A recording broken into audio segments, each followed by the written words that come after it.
You ever speak to me like that again, better be wearing a cup. Baby steps. One break, I'm in up. Okay, friends, let's everybody take your positions, please. Here we go. 6, 5, 4, 3, 2, rolling.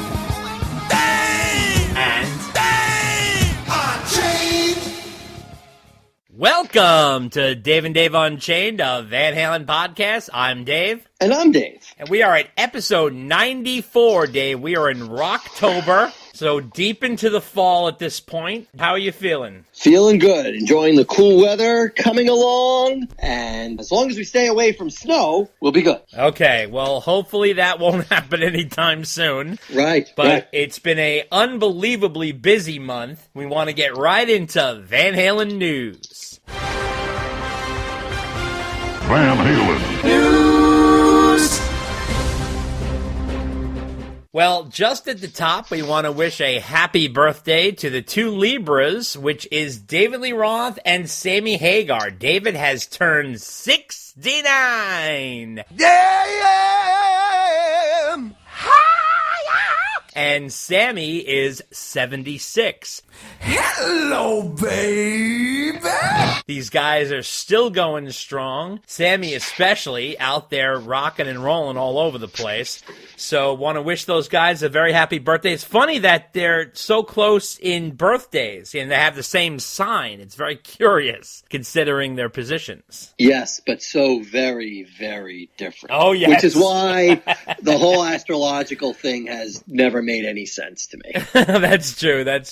That's for sure. And of course, we can't continue the podcast without acknowledging the passing of our main dude, which is Edward Van Halen, who is now gone 3 years, Dave. If you could believe that, we have just passed the 3rd anniversary of Ed's passing, which is continually sad. Everybody still feels the loss of Ed, especially his family, especially Wolf and Valerie and his brother Alex. So we want to always extend our condolences, regards to that, and we are going to pause here for a little moment for Ed.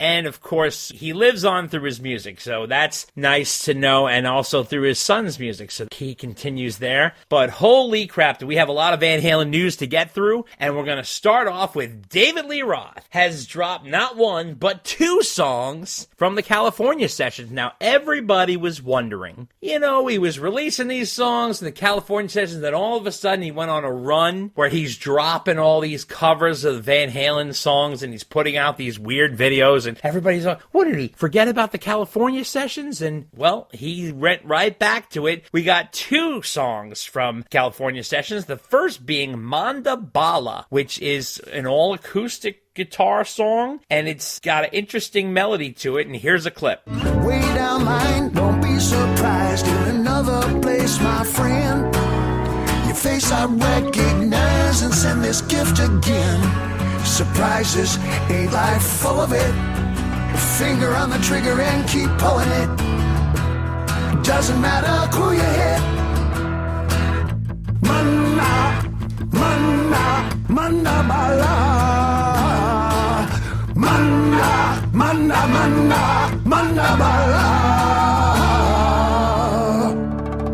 This is interesting, this one. This was also on that Roth project, if you remember, which was that online comic book that Dave put out in 2020, and he had a bunch of songs that were on there, Giddy Up being one, Somewhere Over the Rainbow Bar and Grill, Low Res Sunset, and Alligator Pants, which is another song from the California sessions, which has not made its way to be released yet, and Manda Bala. So this was another one of these. The verses, I think, are better than the chorus, which I think is kind of weak. This one is a little bit of a throwaway. What did you think of Manda Bala, Dave? It's okay. It's a little different. Yeah. I do like the way he keeps his voice raw in this one. Yeah. Like right at the end of, I guess it's the chorus when he goes Manda Bala. Right. And I'm over exaggerating, but it sounds something like Manda Bala. Right? Like obviously I'm exaggerating, but I mean, he definitely goes for it. And that's actually what the song is about, because I forget what Mandabala directly translates to, but the meaning behind it is go for it. It's kind of like the Full Bug in terms of what it means. The song's okay. It's a good album track is what it is. Yeah, that's what it is, basically. I thought it translated to fuck Sam. Well,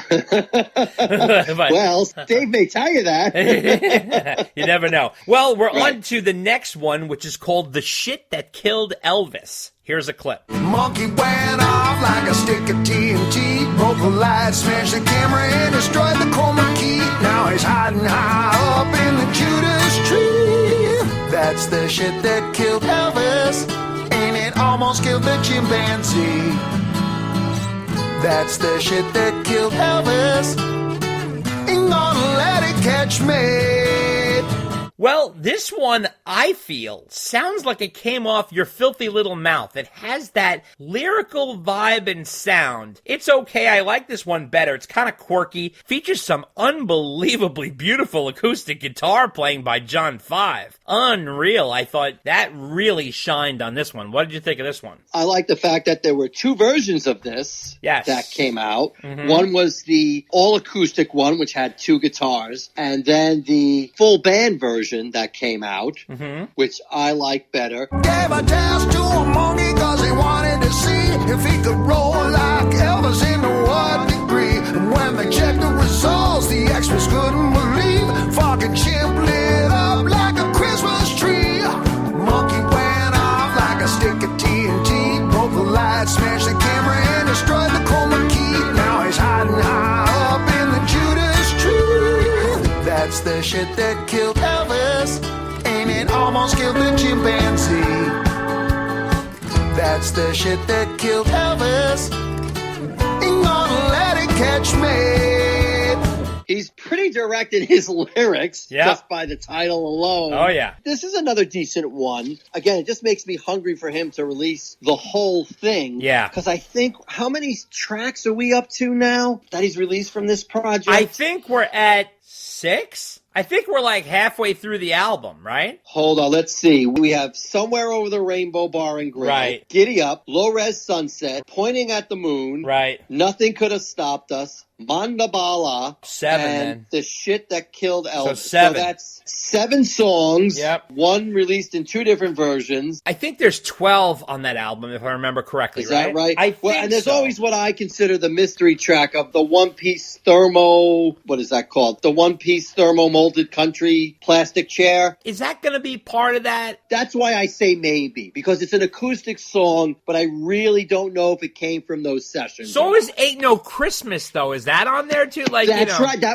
Wow, it's like you're very psychic tonight. Yes, that's another one. Not every acoustic song Dave does was from those sessions, right? Right. So I really don't know, but at the least, it's those first 7 songs that we're pretty confident come from those sessions. Yeah, and also want to note that obviously Alligator Pants exists, so that's got to come out at some point, right? Exactly. Yeah, if you go to Dave's website, The Broth Project. Right, and the online comic book is there, and you can hear about, I think it's like 45 seconds of the song. Yeah. It's another one. It's pretty good for the 45 seconds. Well, I got to give him credit. He's piqued interest in this, and I guess he figures that, hey, if I release this all in one shot, yeah, some people will be interested, but probably not too many. But if I spread it out over time, then it'll be fresh, and people will go back to the other songs and listen to them again. If he really wanted to do it the right way, he should have done what Extreme did, which was every time they released a single, they would release it, but it'd almost be like an EP. The songs after it would be the songs they released already. Oh, right, so right, you would yeah. automatically hear the older songs again. So you keep on getting plays of the old songs. And I'm like, man, that is the way to do it. Yeah. That is totally the way to do it. So I was like, God, whoever figured that out is smart. And I feel like that's what Dave should do. I mean, the new songs, I think, are just videos on YouTube. I don't even think they're streaming on services. Well, you know what it is? He takes forever. I don't know if it's his people or his company. When you release a song, it should be on YouTube, it should be on streaming, it should be on iTunes, but whoever is handling that for him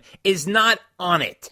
they're not on it. I agree, but unless there's some method behind the madness where, the initial listens are all through YouTube first, and they're doing it that way on purpose. But honestly, I think you're right. I think they just don't have their crap together. Yeah. And it's just like, well, we'll do it on YouTube first, and we'll figure out the streaming services in a couple of weeks. Yeah, well, right? It's piecemeal, yeah. That's for sure. Another thing that David Lee Roth's been doing is he actually hit the stage again with the Royal Machines. That all-star cover band that goes around and performs with different rock stars. So this time, Roth performed with the Royal Machines at the Oracle Cloud World event, which was on September 20th at the Venetian Hotel and Casino in Las Vegas, Nevada. And he came out and performed 3 songs. He came out and he did You Really Got Me, Panama, and Jump. And Steve Stevens was on guitar, so you got a little taste of what Dave and Steve Stevens would sound like together, because Steve was originally thought for to be his guitarist when David Lee Roth was going solo in 1985, releasing an album in 86. So that was before Steve Vai came into the picture, but at the time, Steve Stevens was still busy with Billy Idol and couldn't do the gig. However, you got a little taste of it here. Now, the Royal Machines, they kind of have core members, and it's like Dave Navarro with Billy Morrison and Mark McGrath from Sugar Ray, and Josh Freese plays on drums and stuff like that. It's been around since 2014, and they do these really big gigs. They're not playing little clubs. They're playing these big places, which is interesting. Now, in this particular lineup, Mark McGrath will come out and sing Fly from Sugar Ray, then Dexter Holland from The Offspring came out and played God Save the Queen, stuff like that. And then Shirley Manson from Garbage came out and would play a few songs, Only Happy When It Rains, and she did a cover of Pretenders, Brass and Pocket, and David Bowie's Boys Keep Swinging, and then DMC closed the night with It's Tricky, Fight for Your Right, To Party, a cover of the Beastie Boys song, and then, of course, Walk This Way, which is the Aerosmith cover that Run DMC are famous for. So, interesting that Dave went out, and here's a clip and a little taste of him on stage.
Boy, does he have a strange new haircut. He looked like a bird. He has that kind of cockatoo look to his hair now. He's all over the place. I swear to God, he's so crazy. His hair is platinum blonde. Literally like the days of Skyscraper, except not long. It's like short. He looks like Tweety Bird with his hair sticking up. It's kind of funny. What did you think of that, Dave? Interesting. A group of people he played with. He sounded okay. Yeah, it Didn't was sound all right. Not great. Great, but still nice to see him out there. rare for a guy who retired. Oh, yeah. So I always wonder, is this a sign of things to come? Is he testing the waters? Was this a true, hey, Dave, we'll pay X amount of dollars to sing 3 songs? And he said, Homala Babala Zebala Bubala, Homala Babala Zebala Mandabaya, I'm going to sing. And, and there he was. I'm thinking it might be a way for him to come and perform, but he's not banging out a whole show. Right. He's going out. Yeah, good call. He's doing like a few songs. Everybody loves to see him, and then he's in and he's out. And maybe his doctors are saying, all right, you could do that. Like once in a while you want to go out and do that, you could do that. But like you can't really do the heavy touring thing. Let me tell you something. Let's give Dave a little credit. Dave was the original one who wanted to do a Vegas residency.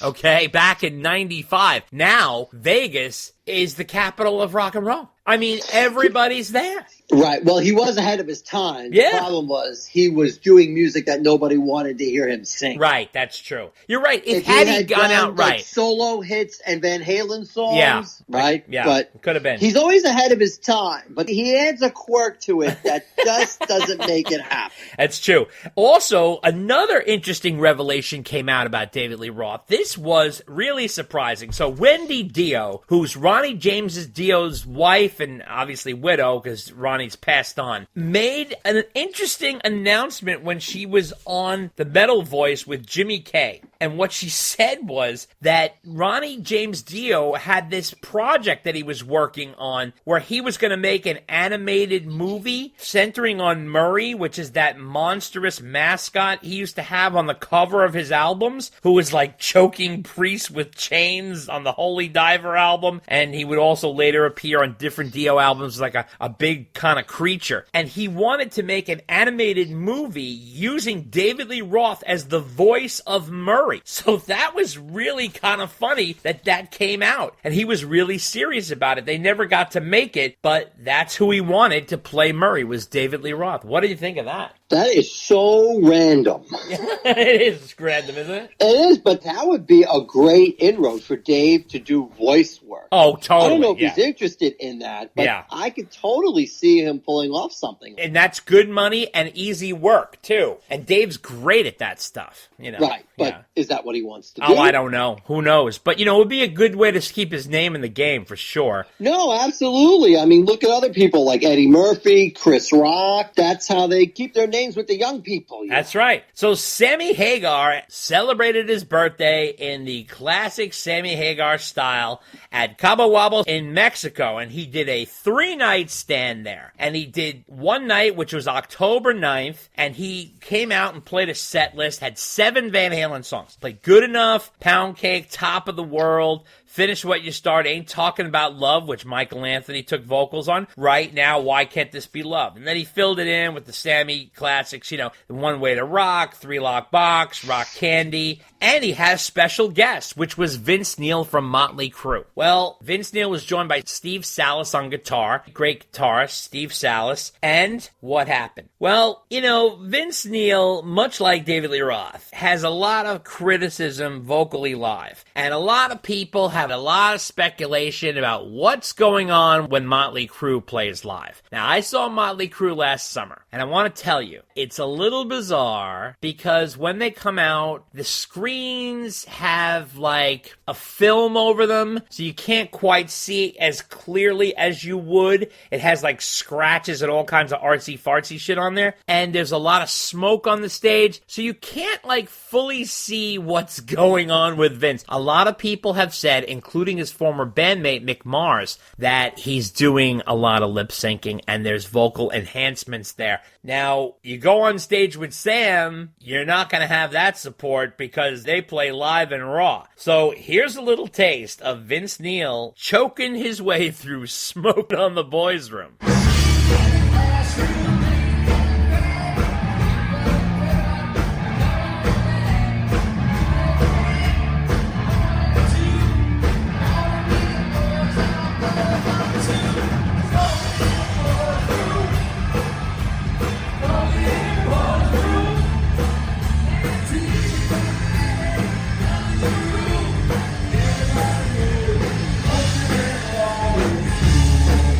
And he played also Kickstart My Heart. Here's a clip of that.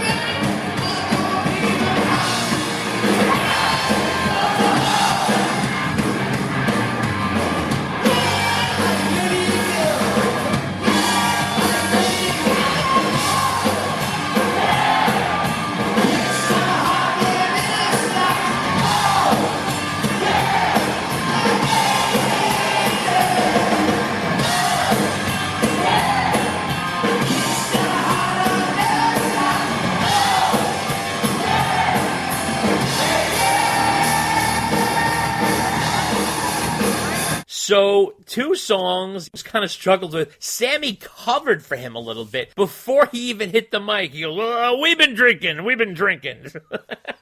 So Vince is sort of a mess. Steve Salas still sounds great on guitar. Always been a big fan of Steve. And, what can I say? That's who he is. Sammy rounded out the set with, Mas Tequila, Your Love Is Driving Me Crazy. Couple covers. He did Crossroad Blues from Robert Johnson, as well as Three Little Birds from Bob Marley, which is off the 2020 Lockdown CD. Also, heavy metal, I Can't Drive 55, the typical. So now, night 2, which was October 11th, gives himself a break in between on the 10th, right? He's got to recover. Interesting lineup. They started with Tres Gusanos, which is him, Michael Anthony, and is it David Lauser on drums, Dave? That's who the original drummer was. Did he come down and do Los Tres Gusanos? I would imagine that he would. I'd have to double check it because he's still friendly with him and he has been in and out. So Tres Gusanos came out and did a set before Sammy even took the stage. So now Sammy's set was shortened a bit because they're doing a Tres Gusanos set, which was a pretty decent set. You had a good 7 songs. But they did a lot of rare Sam. They did a couple Montrose tunes. They did Bad Motor Scooter, Make It Last. Then they did some of my favorite Sammy songs. Deep Cuts, Love or Money, one of my all-time favorites.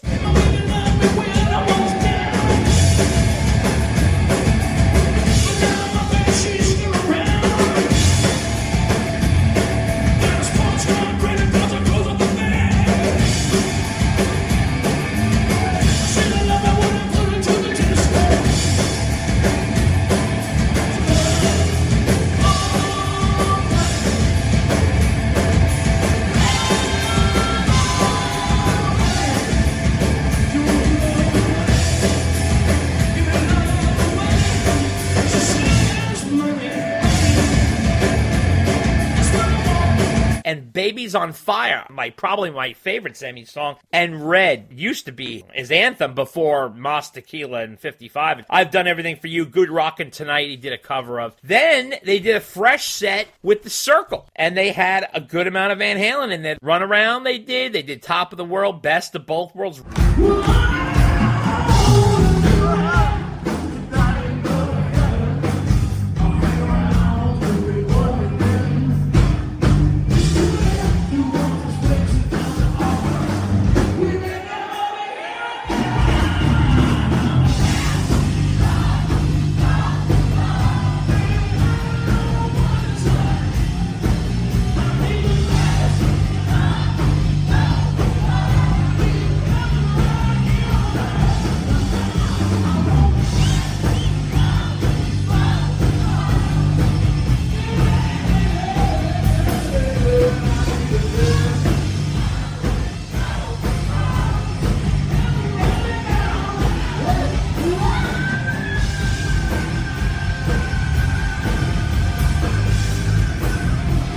Running with the Devil, Michael Anthony on vocals. Here's a clip of that.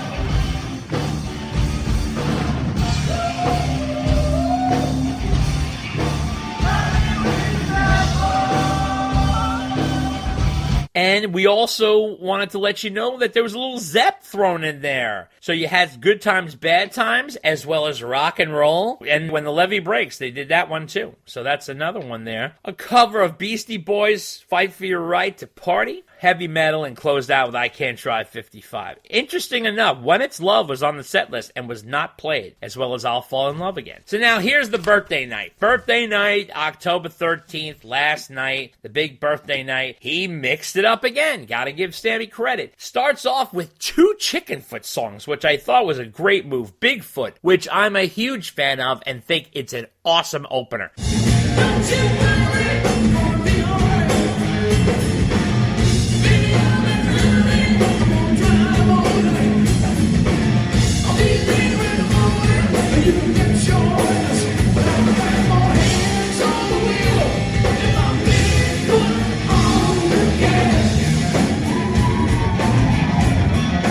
He started with Bigfoot, went right into Sexy Little Thing. Couple Van Halen tunes. He did Pound Cake, Top of the World. They did 7 Van Halen songs in total. He did Finish What You Started, Ain't Talk About Love, which was great. When It's Love, Right Now, and Why Can't This Be Love? So lots of love in the room. And also they did, 3 Lock Box, but they also did a couple of rare Sams, like Little White Lie, Can't Hang, Father Time, Affirmation. So they did some other ones in there. And then, of course, One Way to Rock, Heavy Metal, I Can't Drive 55. They did have Rock Candy and Walk This Way on the list, but it must have got cut off. But it sounds like they had a really good time. Did you see any of the videos, Dave? I saw a few of the videos here and there. As usual, looked like everybody was having a good time. Yeah. And he does a great job with those set lists. I gotta tell you. Yeah. Those are really good. I love it when Los Tres Gusanos plays and they do old school Sam. Yeah, that's some good stuff that there, he just doesn't play anymore. And the thing is, Sam plays guitar with that band. And so he usually doesn't play guitar. And he's a really good guitar player. He's fantastic. So when it's just him on stage, he steps up to the plate. Oh, yeah. And plays well. So that was a pleasure to see. The whole Vince Neil thing, I give Vince credit. He's a braver person than I am. Yeah. But there's all sorts of stories swirling around. Not just about him lip syncing, but I hear all sorts of things about Mickey Six. He's not even playing the bass. Wow. He's playing to a pre-recorded track. Unbelievable. Like all this stuff. And look, I don't know. I haven't seen them in concert lately, but they get all sorts of flack for that. Yep. It's kind of like, look, you want some backing tracks to help you out. I get it. I understand. Background vocals are just assumed at this point. But, man, if you can't sing, you really don't have any business being up there. That's sad. And Vince is woefully out of shape. People genuinely worry. Like, is he going to make it to the end of the tour? Like, so. We shall but see. Seriously, from a health standpoint, Yeah. Sam, he's just got the gift. He still sounds good. Oh, yeah. So 76. when you're singing next to that guy, good luck to you if you're half-assing it. That's right. But again, another great birthday bash by Sam. Let Mike do an old school Van Halen song while I was there. Yeah. Every night. Guest stars galore. Yep. Sam's got a lot of friends, so that must be some experience. I'm always surprised, Dave, that you and I have not made it there yet. Yeah. Well, first of all, it's not a guarantee you get in. That's the other thing. Well, that's true, right? Yeah. It's a whole lottery system now. Yeah, So it's good a luck whole with that. thing. It's hard to pull that off. But Sam also popped up on stage with the Killers. He played Why Can't This Be Love in Dana Point, California on the 29th of September. Sammy was trading verses with Brandon Flowers, the lead singer, and here's a clip of that.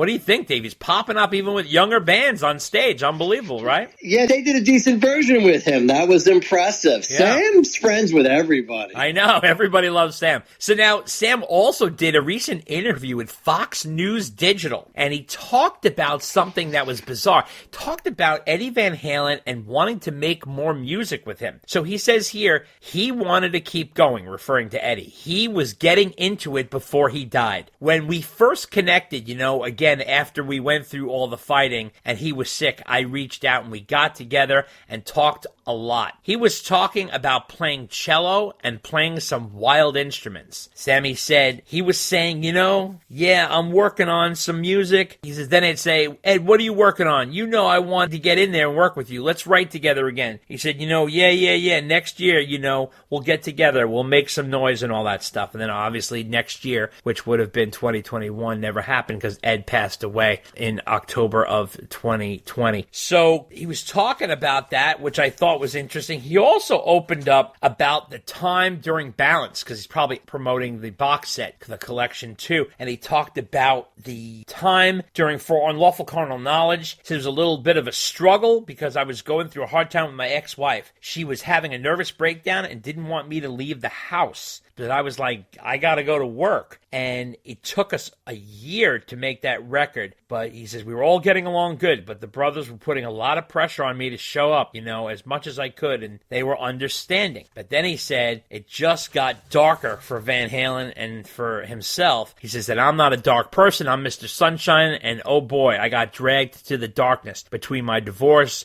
and my ex-wife and trying to help her out and trying to be in the band at the same time. The brothers wanted to work every day of the year. They wanted to work 367 days a year, and I only wanted to work 360. So we had a little problem there, but we got it done, and it's a great record. He says they used to party hard together, but when they got out of the limo at the airport to jump on a plane, the minute they would get on tour, they'd start partying, and on the way home, on the last leg, getting off the plane and back in the limo, they'd go home together. He said he lived next door to Eddie out in Malibu, so they would ride home together. He says they would check each other to make sure they were in good shape before they got home. And he says, just imagine whatever could happen, it probably happened more than once. We had a good time, brother. So Sam reflecting on some of the old days and some of the dark times and some of the difficult periods, but it just did go to show you that whole thing drastically affected Van Halen. Obviously what was going on with Sam's personal life delayed the band, and I'm sure Ed Loeffler, who was Sam's manager and then Van Halen's manager, probably smoothed things over and try to keep the ball rolling for the guys. So what'd you make of that? Well, as far as the information he was talking about with For Unlawful Carnal Knowledge, none of that is really new. He went to pretty much great detail on that in his book. Yeah. Arguably a little too much detail. Right. Because some of that stuff was pretty personal. So nothing there really surprised me that much. When he started talking about Ed's last few months and how they were talking again, I was kind of like, I think you're stretching the story a little bit, Sam. Because he'd say things like we would get together and talk, and I don't think they actually ever got together and talk.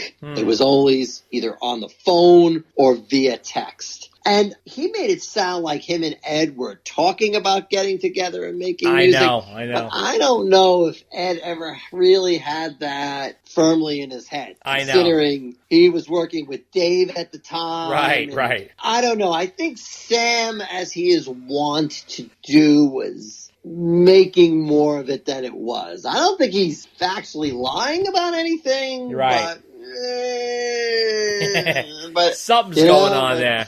There's a little bit of creative writing going on there. I think so. But, regardless of that nitpicking, it is always nice that he speaks highly of Ed. Yeah. And talks about the good times and wasn't really dwelling on any of the negative times. And always admires Ed for the guitar player he was and the songwriter he was and the musician he was and the great partner he was in the band with him. Absolutely. Also want to let you guys know that Red Rocker Brewing, we talked about this last time. Sammy's got his own beer. You can now call and order it at 313-701-1733. That's 313-701-1733. They also have a whole line of merch. Various styles of drinking glasses, hats, shirts, all with Sam's bogus Otis character, which is the bird that's on his arm tattoo, signs, stickers, and even a stuffed Botus Ogus that you guys can get. And that's all at redrockerbrewing.com. So what do you think of that, Dave? And he's really going forth with this. So let me get this straight. All you got to do is call that number, and they will mail the beer to your house? I do believe so, yeah. A lot of beer is sold through the mail these days. Interesting. Yeah. Have you tried that yet? Yet. I'm going to do it, though. I have to see what the pricing is, but I'm curious. Okay, yeah, let me know. I will let you know. Somebody always seems to send us beer in the mail, Dave. Yeah, so we'll see what happens. We'll see what happens. That's right. Also want to let you guys know that Sam is going to be featured on an upcoming Lynyrd Skynyrd tribute album that is being put together by drummer Artemis Pyle. And it's coming out on February 2nd, 2024. It's 13 songs. And the song that Sammy's doing is called Simple Man, which is the classic from Lynyrd Skynyrd. And this project has been a year in the making, according to Artemis. And he's very excited about it. He was the drummer for the band. He's in the Rock and Roll Hall of Fame with the band. It's on Get Joe Records. And this whole thing is a tribute. He's on the record with other artists, but they're more country related. Billy Ray Cyrus, Low Cash, Dolly Parton, Lee Brice, and Warren Haynes. He's rock, but he's on there as well. Dolly Parton's rock now, too. Oh, that's right. Dolly, she's got her album coming out. She's got every rocker in America on there. I'm surprised no Van Halen members are on there because she's got everybody on her album. And her album is like 33 songs or something. It's ridiculous. She over-recorded, and I don't know, that she's a piece of work, that one. Yeah, but anyway, you guys can get that February 2nd, and you can check it out on streaming or for iTunes and stuff like that. That's a good song for Sam, by the way. Simple Man, right? That's a good choice, yes. Isn't Artemis the last living member of that band, I think you might be right. Yeah, it's true. Artemis, yeah, and he's not in the touring band. No, well, he hasn't been in the band a long time, but I think he is the last original member. And is he even an original member? He's like the last of the first wave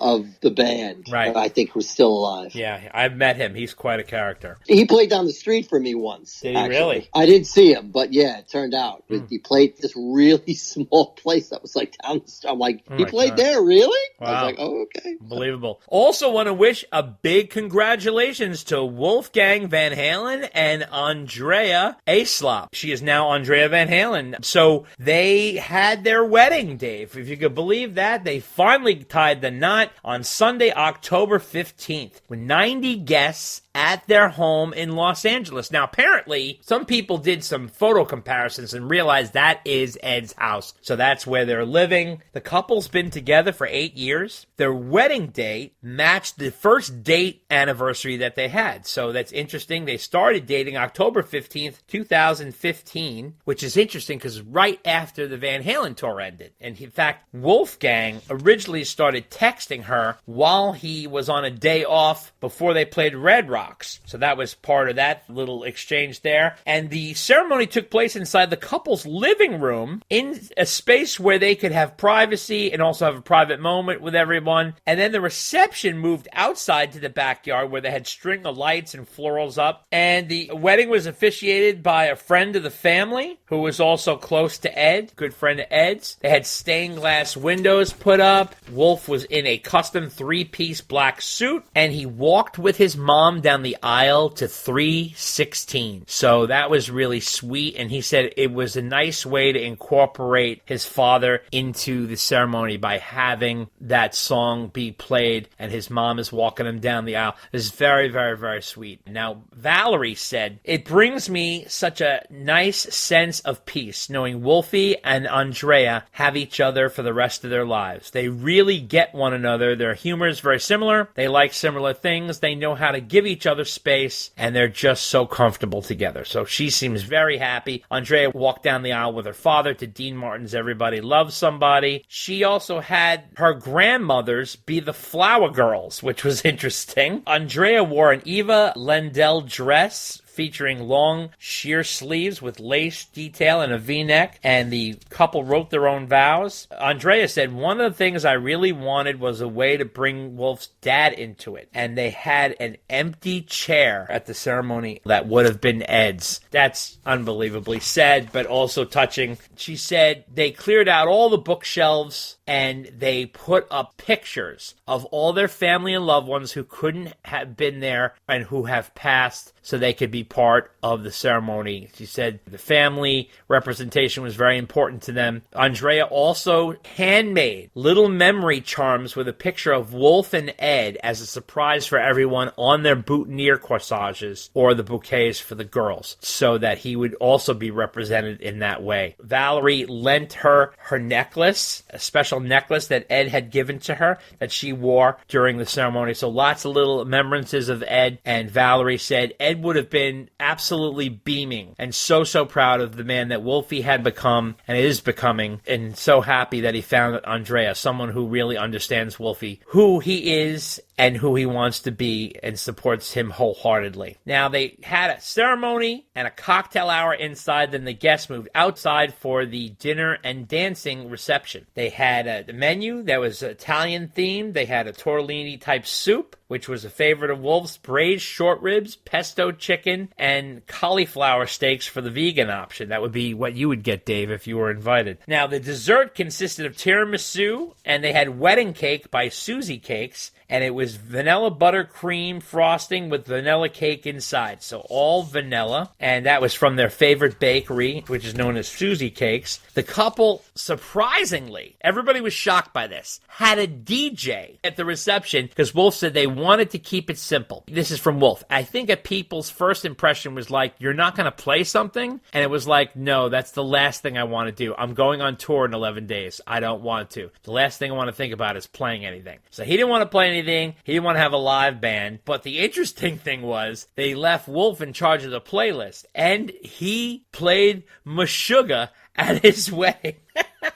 She said anyone over 40 will probably be terrified, but you know what? It's my wedding and I'll do what I want. It is the most people they ever had at the house. The couple had originally met on Instagram and exchanged phone numbers and began talking regularly. And like I said, they started texting when Wolf was at Red Rocks on a day off before the band played Red Rocks. And then they went out for sushi and watched the sunset in Malibu together. Andrea said, it's cheesy to say, but it was definitely love at first sight. It was such a special night. And Wolfgang popped the question in July of 2022. So, congrats to Mr. and Mrs. Van Halen. What do you think of that, Dave? Well, mazel tov to the happy couple. That's right. But what I want to know is, oh boy, where was Uncle Al? That's what I want to know, because where was Reverend Al? Where was Reverend Uncle Al? Because if anybody can marry them, didn't he marry Ed? Am I remembering that correctly? Did he marry Ed? I don't think he married Ed, did he? I think he did. Didn't the second wedding to Janie? Didn't he marry them? So where was Uncle Al? I don't know. I mean, I can't imagine he wasn't invited. There's the link to Ed. There's no talk about that or anything. There's none of it. That was a huge exclusive that People Magazine did. No mention of Alex Van Halen. Just seems strange. It does. All. Where's Uncle Al? He's like, where's Waldo? We interrupt this program to bring you a special report. Hey guys, just wanted to give you an update about an interview that Wolf Van Halen did with Eddie Trunk on his program on Sirius XM. Basically, Eddie addressed the issue of a different kind of truth not being available on streaming services, and Wolf said, yes, the contract ran out on putting it up on streaming services, so we've been working on getting it back. But there are some people involved who do not like that record and are not making it easy to get it back up.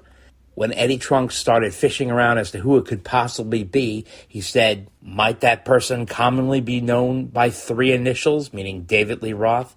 Wolf responded, probably. I mean, yeah, you can put it together. I hate to say it because people will think I'm making stuff up, but it's like, man, I'd love to have the record back up there, but he doesn't like it, and he's not working with us to get it back up there. So I hope people who like it have a physical version of it. More discussion on this on next month's episode.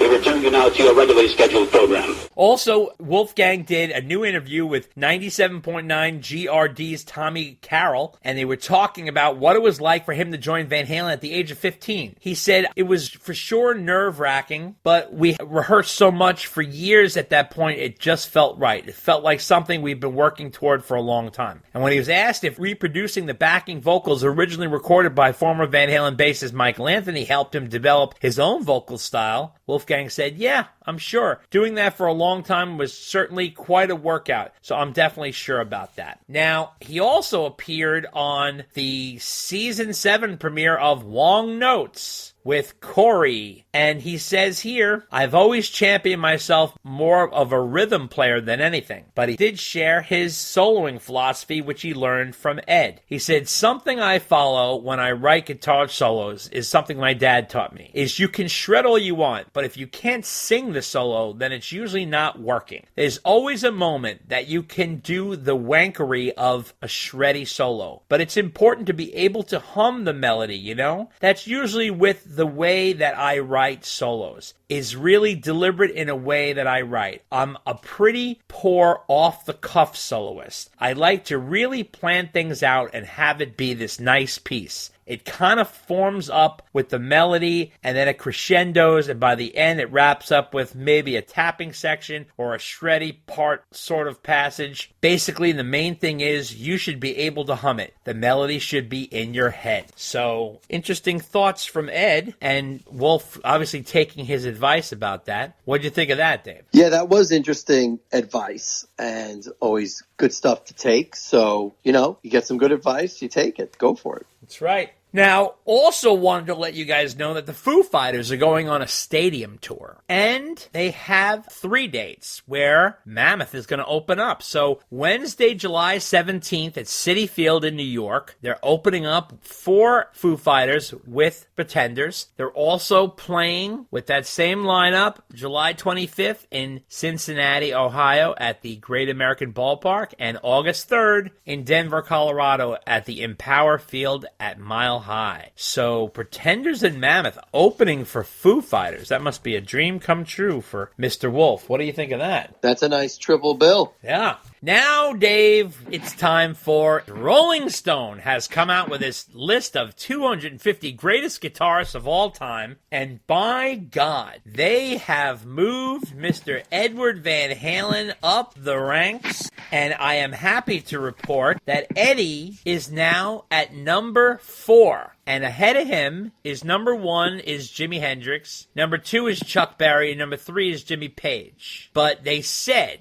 if Eruption were all Eddie Van Halen ever released, he would still have secured a spot in the guitar pantheon. He showed the world that the guitar was capable of more than anything anyone had dreamed of just on that solo. But Van Halen's true magic was how he could take these show-stopping tricks and transform them into songs that people will enjoy singing to. Ain't Talking About Love, Dance the Night Away, Everybody Wants Some, and Jump. Tunes that combine Van Halen's formidable techniques in tuneful ways alongside David Lee Roth's gonzo lyrics. Boy, they never mention the Sam era, do they? It's always the Dave era. Sam must be burning at home. So, another interesting part of this list is Clapton has moved down significantly. He was higher up, and now he is all the way down at number 35. And I want to ask, yes, and I want to ask you, Dave, do you think that it's because of his politics? First thing that came to my mind. Yeah, right? Because he has been very vocal about his extreme politics, and perhaps Rolling Stone, who's as liberal as it gets, might be pissed off about that. Right. But then, Ed was never a political person. No. And he moved up like 60, 70 notches, It right? was ridiculous. Wasn't he number 70 something It was, the last time?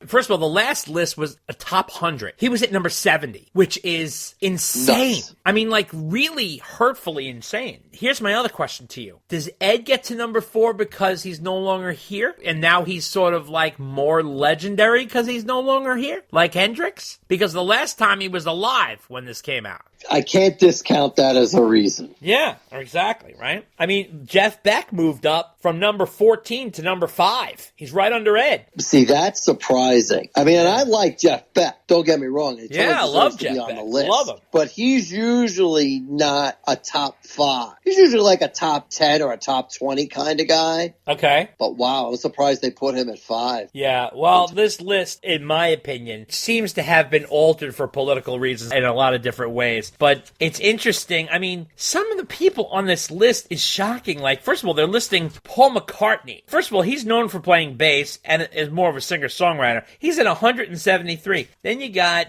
just to give you a few more notes about people that are connected to us, right? So, our buddy Joe Satriani, number 94. Steve Vai, 127. Then, this guy, I feel, is too low. Joe Walsh, 130. Joe Walsh is pretty fucking amazing guitarist. I think he should be higher than that. I mean, you got John Mayer at 61, and you're putting Joe Walsh at 130? Come on, dude. I mean, you gotta be kidding me. Johnny? Well, I know how you like John Mayer. I just don't have an appreciation or even the knowledge, to be honest. But I'm always surprised how well he's spoken of and how high he was on this list. Yeah. I mean, he's probably better than I give him credit for. Yeah, he is. But it's like, okay, fair enough. But he's that high up the list? That's crazy. Come on That's now. crazy. Come on now. But the good news is, Dave, Vernon Reid, 42. All deserved. Mm-hmm. All deserved. Yeah. But I'm pleasantly surprised he's even on the list at all. And the fact he's like in top 50, totally deserving. Absolutely. That guy does not get nearly enough credit. That's true. Here's another shocker. The old list, Kurt Cobain from Nirvana was number 12. He is now at 88. It's crazy. That's interesting. Well, and I wonder if it's because with more time and more perspective, you see how much of a legacy they're leaving, how much current musicians are leaning on older guitarists. And, you know, his death was more recent at the time. Right. So, I mean, I'm not taking anything away from him. I mean, he was definitely part of a moment and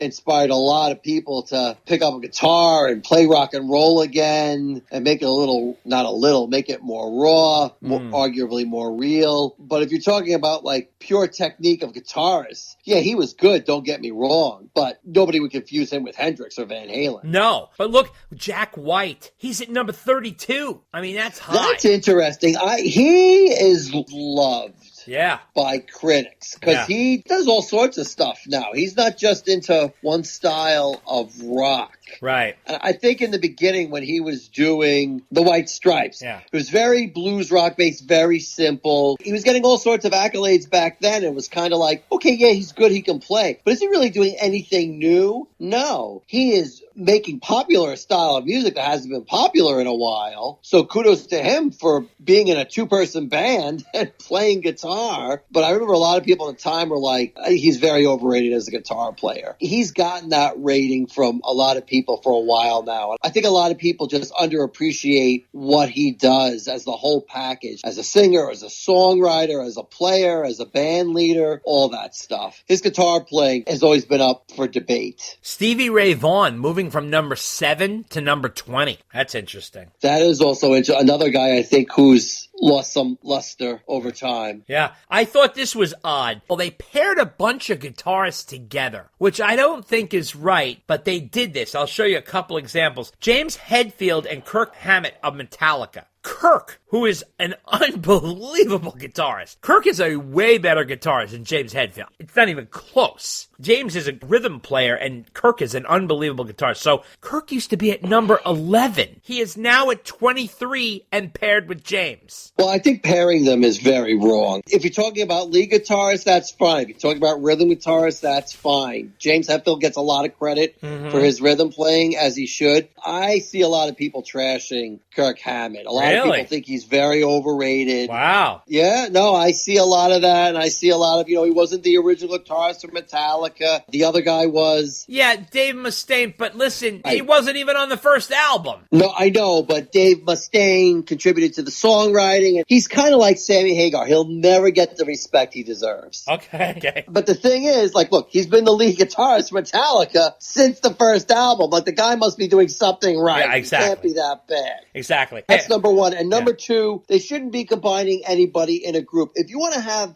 the greatest rhythm and lead guitars or co-lead guitarists Separate of lists. all time, that's a separate list. But don't bring someone up or bring someone down by teaming them together. That's not right. And they also did this. Here we go. Angus Young and Malcolm Young at number 38 from AC/DC. Then they paired together Mike McCready and Stone Gossard of Pearl Jam at 124. And then they paired together Glenn Tipton and KK Downing of Judas Priest at 219. None of these people can be happy about this. Like I said, you want to do teams. I think that would be a very interesting list, by the way. But you can't start commingling teams with single people. You got to pick somebody and move on. Slash coming in at 105. Billy Gibbons, 102 from ZZ Top. That was interesting. Also, Andy Summers of The Police, 250, just making the cut. And I thought this was really disrespectful. Leslie West of Mountain, 245. Leslie West deserves better than 245. He's an unbelievable guitarist. He's the Mountain Man. Come on. And hugely influenced on Edward Van Halen, by the way. Well, hugely influential on a lot of people, but they just don't realize it. I know. It's crazy. So, also want to let you guys know, there was this really surprising Van Halen piece of gold nugget buried at the end of a podcast that you would never expect. So I have been listening to this new podcast called Strike Force 5. And what this is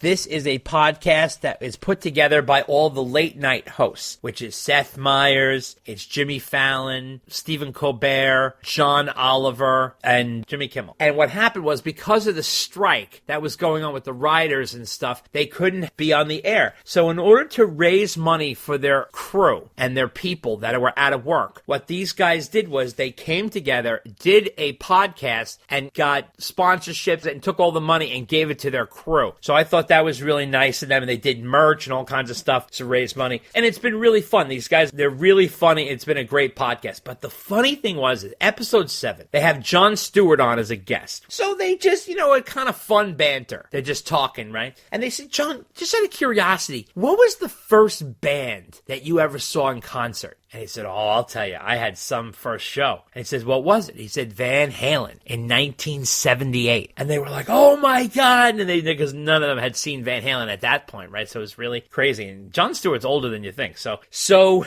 Jimmy Kimmel said, I have a great Van Halen story that I have to share. So they said, and the cool thing about these guys is they're all doing these shows. So they have all these cool stories and they share them on the air. It was hysterical. So Jimmy Kimmel goes, all right, so I had Van Halen on the show. If you guys remember, it was 2015. I think this is when they were promoting the Tokyo Dome live album. They did a live concert on the Jimmy Kimmel Live show where they shut down like Hollywood Boulevard and they did an outdoor performance, if you remember this. This is the one where Dave broke his nose or whatever, right? Okay. So Jimmy goes on and goes, Dave was doing his baton twirling and he broke his nose. And he goes, Eddie and Alex could not stop laughing. And he says, David Lee Roth, he goes, I will give him all the credit in the world. He, like an absolute professional, went to the side, had his nose duct taped, and went right back out on stage and performed. He goes, I have to tell you, I was incredibly impressed. Like, he really, just totally went for it. And then he said Eddie was convinced that he did it on purpose. Really? So that was hysterical. So then John goes, I got a Van Halen story for you. He goes, really? And he goes, I'm working for MTV. If you remember, Jon Stewart used to work for MTV, right? So he was on tour with Van Halen. If I remember correctly, it was during the Balance tour. They did like a big MTV launch of the tour down in Florida. I think it was the first show of the tour. He was the host or something, He was the host, right. So he goes, they roomed me next to Eddie in the hotel. And he goes, and Eddie couldn't sleep. So he kept knocking on my door and saying, hey, you got any chips? You got any chips? And he goes, Eddie, it's 5 a.m. He goes, yeah, I know. I just need some chips. So Eddie was looking for some potato chips in the middle of the night. So that was really funny. He said that was hysterical. But then he says the weirdest part about the whole thing was, he goes, when I went backstage with Van Halen, you're expecting like some wild party. He goes, they had their own Salmoyer, which is, like a wine steward, right? And they were all drinking wine and sniffing different, colanders of wine and being all fancy and everything. And then Jimmy Kimmel goes, oh, I got a story for you. And he goes, I sat down with Eddie Van Halen and started hashing things out with him about Sammy Hagar and David Lee Roth. He goes, I couldn't help myself. I started talking backstage with all this stuff. And he says the thing that pissed him off the most about Sammy was that Sammy would have 12 bottles of Opus One ordered for his dressing room every night. And he wouldn't drink them. He would have them shipped back to his house each night. And the band had to pay for it. And he said he was getting pissed off because over the course of the tour, he was stocking up his wine cellar at home. And he said it pissed Eddie off to no end. So I thought this was absolutely hysterical. These 3 crazy stories out of nowhere about Van Halen on this podcast. What did you think of that, Dave? That's funny. And that sounds like a total Sam move. But wow. Yeah, that's great stuff when stuff like that comes up at random and you get these stories you never heard before. That's awesome. It's the best. Also want to let you guys know about a jam from 1984 that popped up on YouTube. And it shows Alex using electronic drums, which is a little more forward in the mix, and then Ed in the background. Here is a clip of it.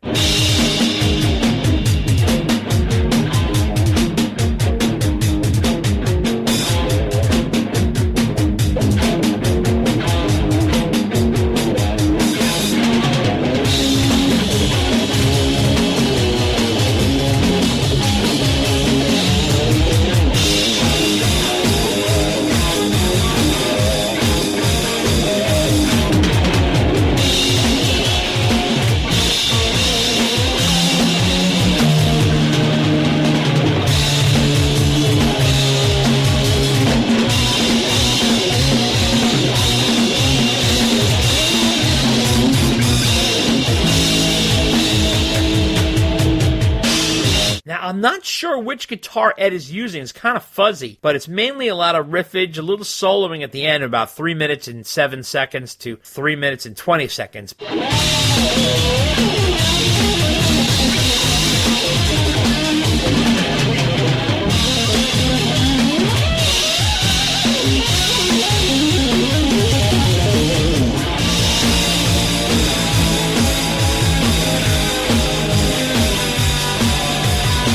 What did you make of this, Dave? This jam that popped out of nowhere? I'm telling you, this stuff is coming out of the woodwork now. I know. It's very interesting. Nice jam by them. Always love to hear the brothers jam. Yeah. But yeah, more and more of this stuff is starting to leak out. Yep. Very interesting. Keep it coming. That's right. Keep it coming. That's right. Also, there was this guy by the name of John Douglas on the Jeremy White Show, and he's a former Alex Van Halen drum tech and current drummer for Aerosmith. John Douglas is also the son of Jack Douglas, who is the famous record producer. He revealed that Van Halen did, in fact, record video of several shows with multi-cameras during his time with the band from 1997 to 2015. He said that they recorded a show specifically at Madison Square Garden that's in the vaults, as well as Tokyo Dome. So we know that the album came out in Tokyo Dome, but apparently there's an accompanying video as well. What do you make of that, Dave? Wow, that's interesting. Isn't that funny? I would love to have him on the podcast. Yeah. And I know I've said this before, but because he worked with Van Halen, like you said, he was a drum tech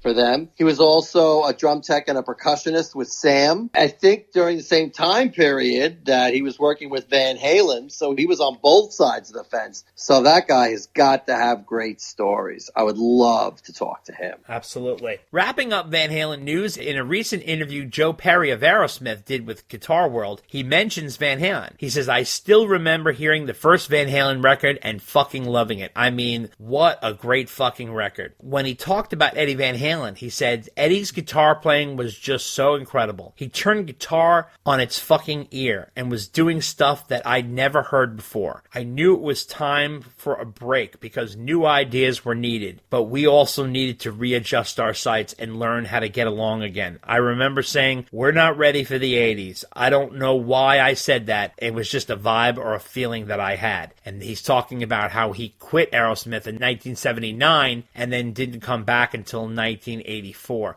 But he had left the band. He knew that once he heard Van Halen that rock was headed in a totally different direction and that they would have to readjust their sails in order to come back, which they did. I saw the second night of the Aerosmith Peace Out tour, and after the second night, Tyler blew out his voice and canceled the rest of the tour. How do you like that? Two nights. Snuck that in just in time. Can you imagine? 2 nights. He has canceled all dates. They had dates through March, all canceled. Unbelievable. Do you know how much money is lost there? Oh, I know. That sucks for them. Wow, he must have really done some damage. I don't know, man. You wonder, like, if you blew it out on night 2, and they were doing a big tour, a huge tour. They had the Black Crowes as an opening act playing an hour before they even come out. And then Aerosmith plays 2 hours. Wow. Yeah, and a huge stage production. Gargantuan. And ready for this? You get an hour of Black Crowes, then they play a half-hour Aerosmith movie before Aerosmith comes out and plays 2 hours. Oh, that's cool. Yeah, it's really cool. And the set was unbelievable, and the set list was amazing, and the show was fantastic, but it was so sad. Second night, he blew out his voice. He wiped out the rest of the dates. The rest of September, October, November, December, January, February. It's like, holy crap. This band is, I don't know. I don't know what's going to happen. I hope he can get back and see what I hope he's okay. I know. Hope he's all right. Anyway,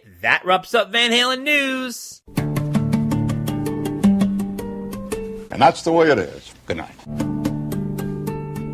And we are on to our breakdown of what I call a tale of 2 box sets. Dave and I get into the incredible 74-track box set that came out on the outtakes from the Van Halen years from 1978 to 1984. Now, obviously, it's not typically a box set because it wasn't officially released. It was all dropped on YouTube illegally. Then there is the legitimate box set, the Collection 2, which is the Sammy Hagar years from 1986 to 1996, and it encompasses all those different albums in there as well as a bonus disc there, and we get into the weeds on all of it. Dave and I do a whole breakdown of that. But before that happens, we have tons and tons of mail to get through, and that is all coming up next.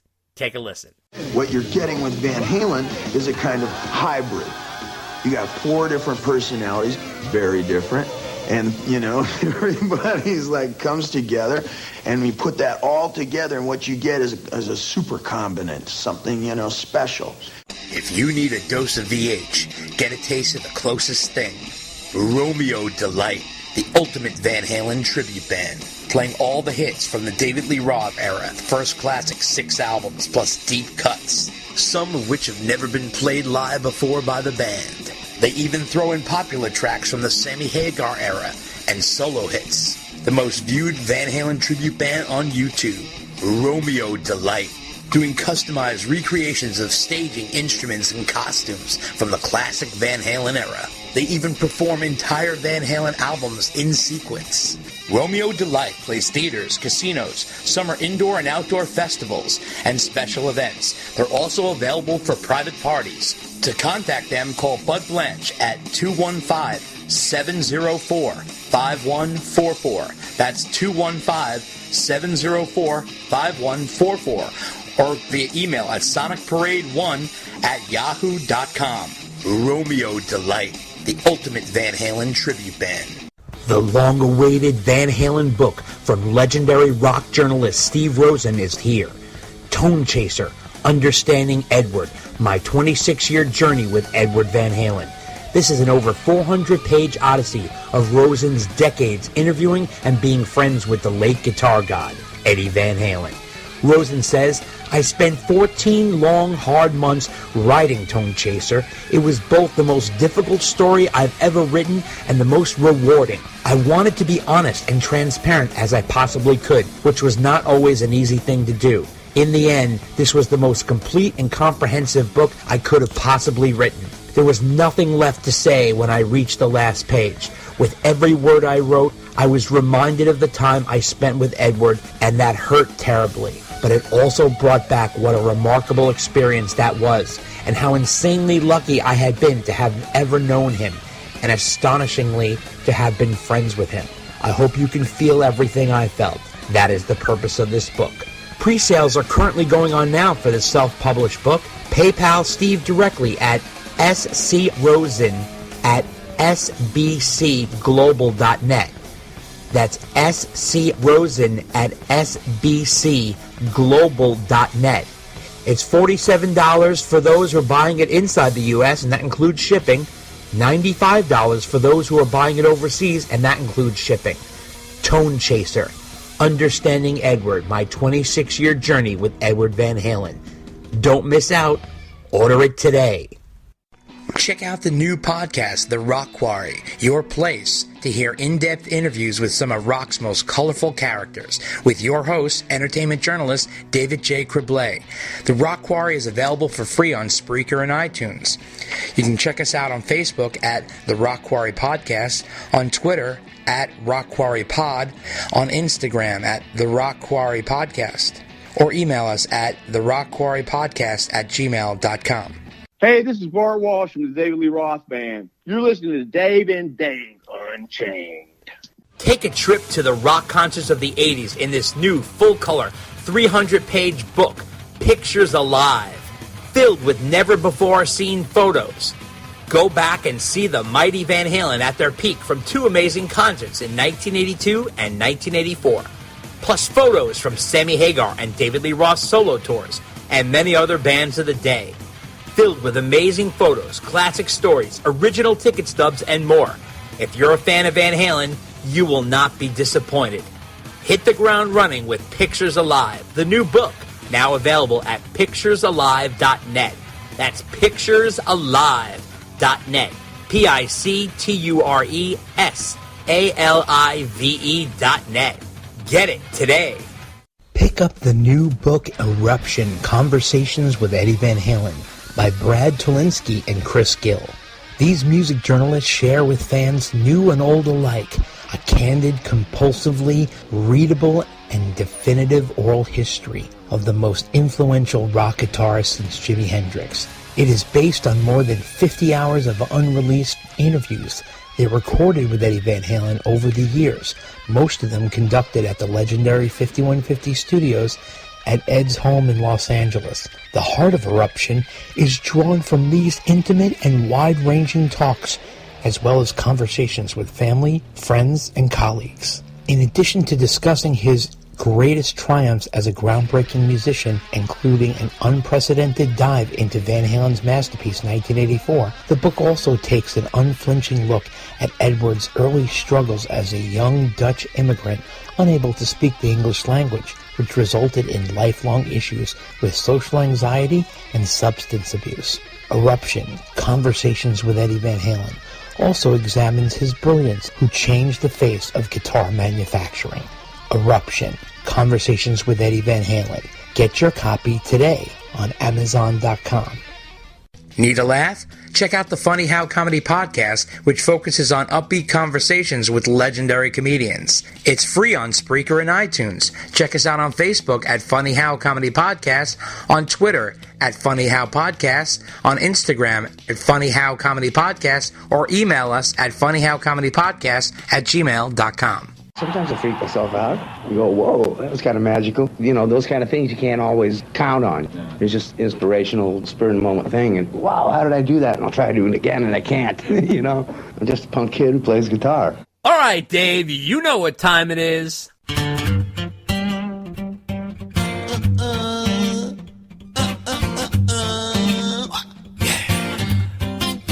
Dave and Dave's mailbag is big and round. Dave says he's tired, can't lift lift it off the ground. He wants a light bag, likes those the best. And he likes the short mail better than the rest. And he said, well, I think that you're headed for a whole lot of letters. Well, I think that you're headed for a whole lot of letters. Well, I think that you're headed for a boatload of letters. And letter number 1 comes from...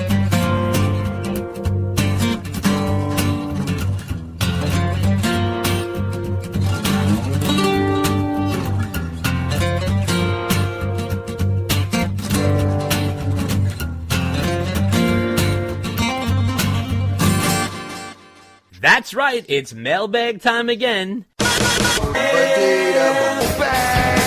And we got a bunch load of letters. We're going to get to letter number 1 from Gary. And he says, I'm super psyched to hear about the Van Halen Collection 2. You mentioned that this was a remastering and not a remixing. I too feel that OU812 needs more bass, as you noted. It's important to clarify what you mean by bass. If you mean increasing the level of Mike's bass guitar, then that's a remixing issue. However, if you're talking about increasing the bass frequencies, then that could be done in the remastering by re-queuing the tracks. This will bring up the overall bottom end. And I realize that these are two different things. I had the original issue Van Halen 2 CD, and I felt that the bass frequencies were weak. The first 6 albums were first remastered in 99, and I repurchased them. The bass sound was way better on the remasters, especially the opening sound of Mike's bass on You're No Good. Again, this wasn't a remix, but a remaster with bass frequencies re-queued. Anyway, fingers crossed. P.S. If they were going to remix it, the guy to do it would be Steven Wilson of Porcupine Tree fame. He's done some amazing remixes for many bands. Gary.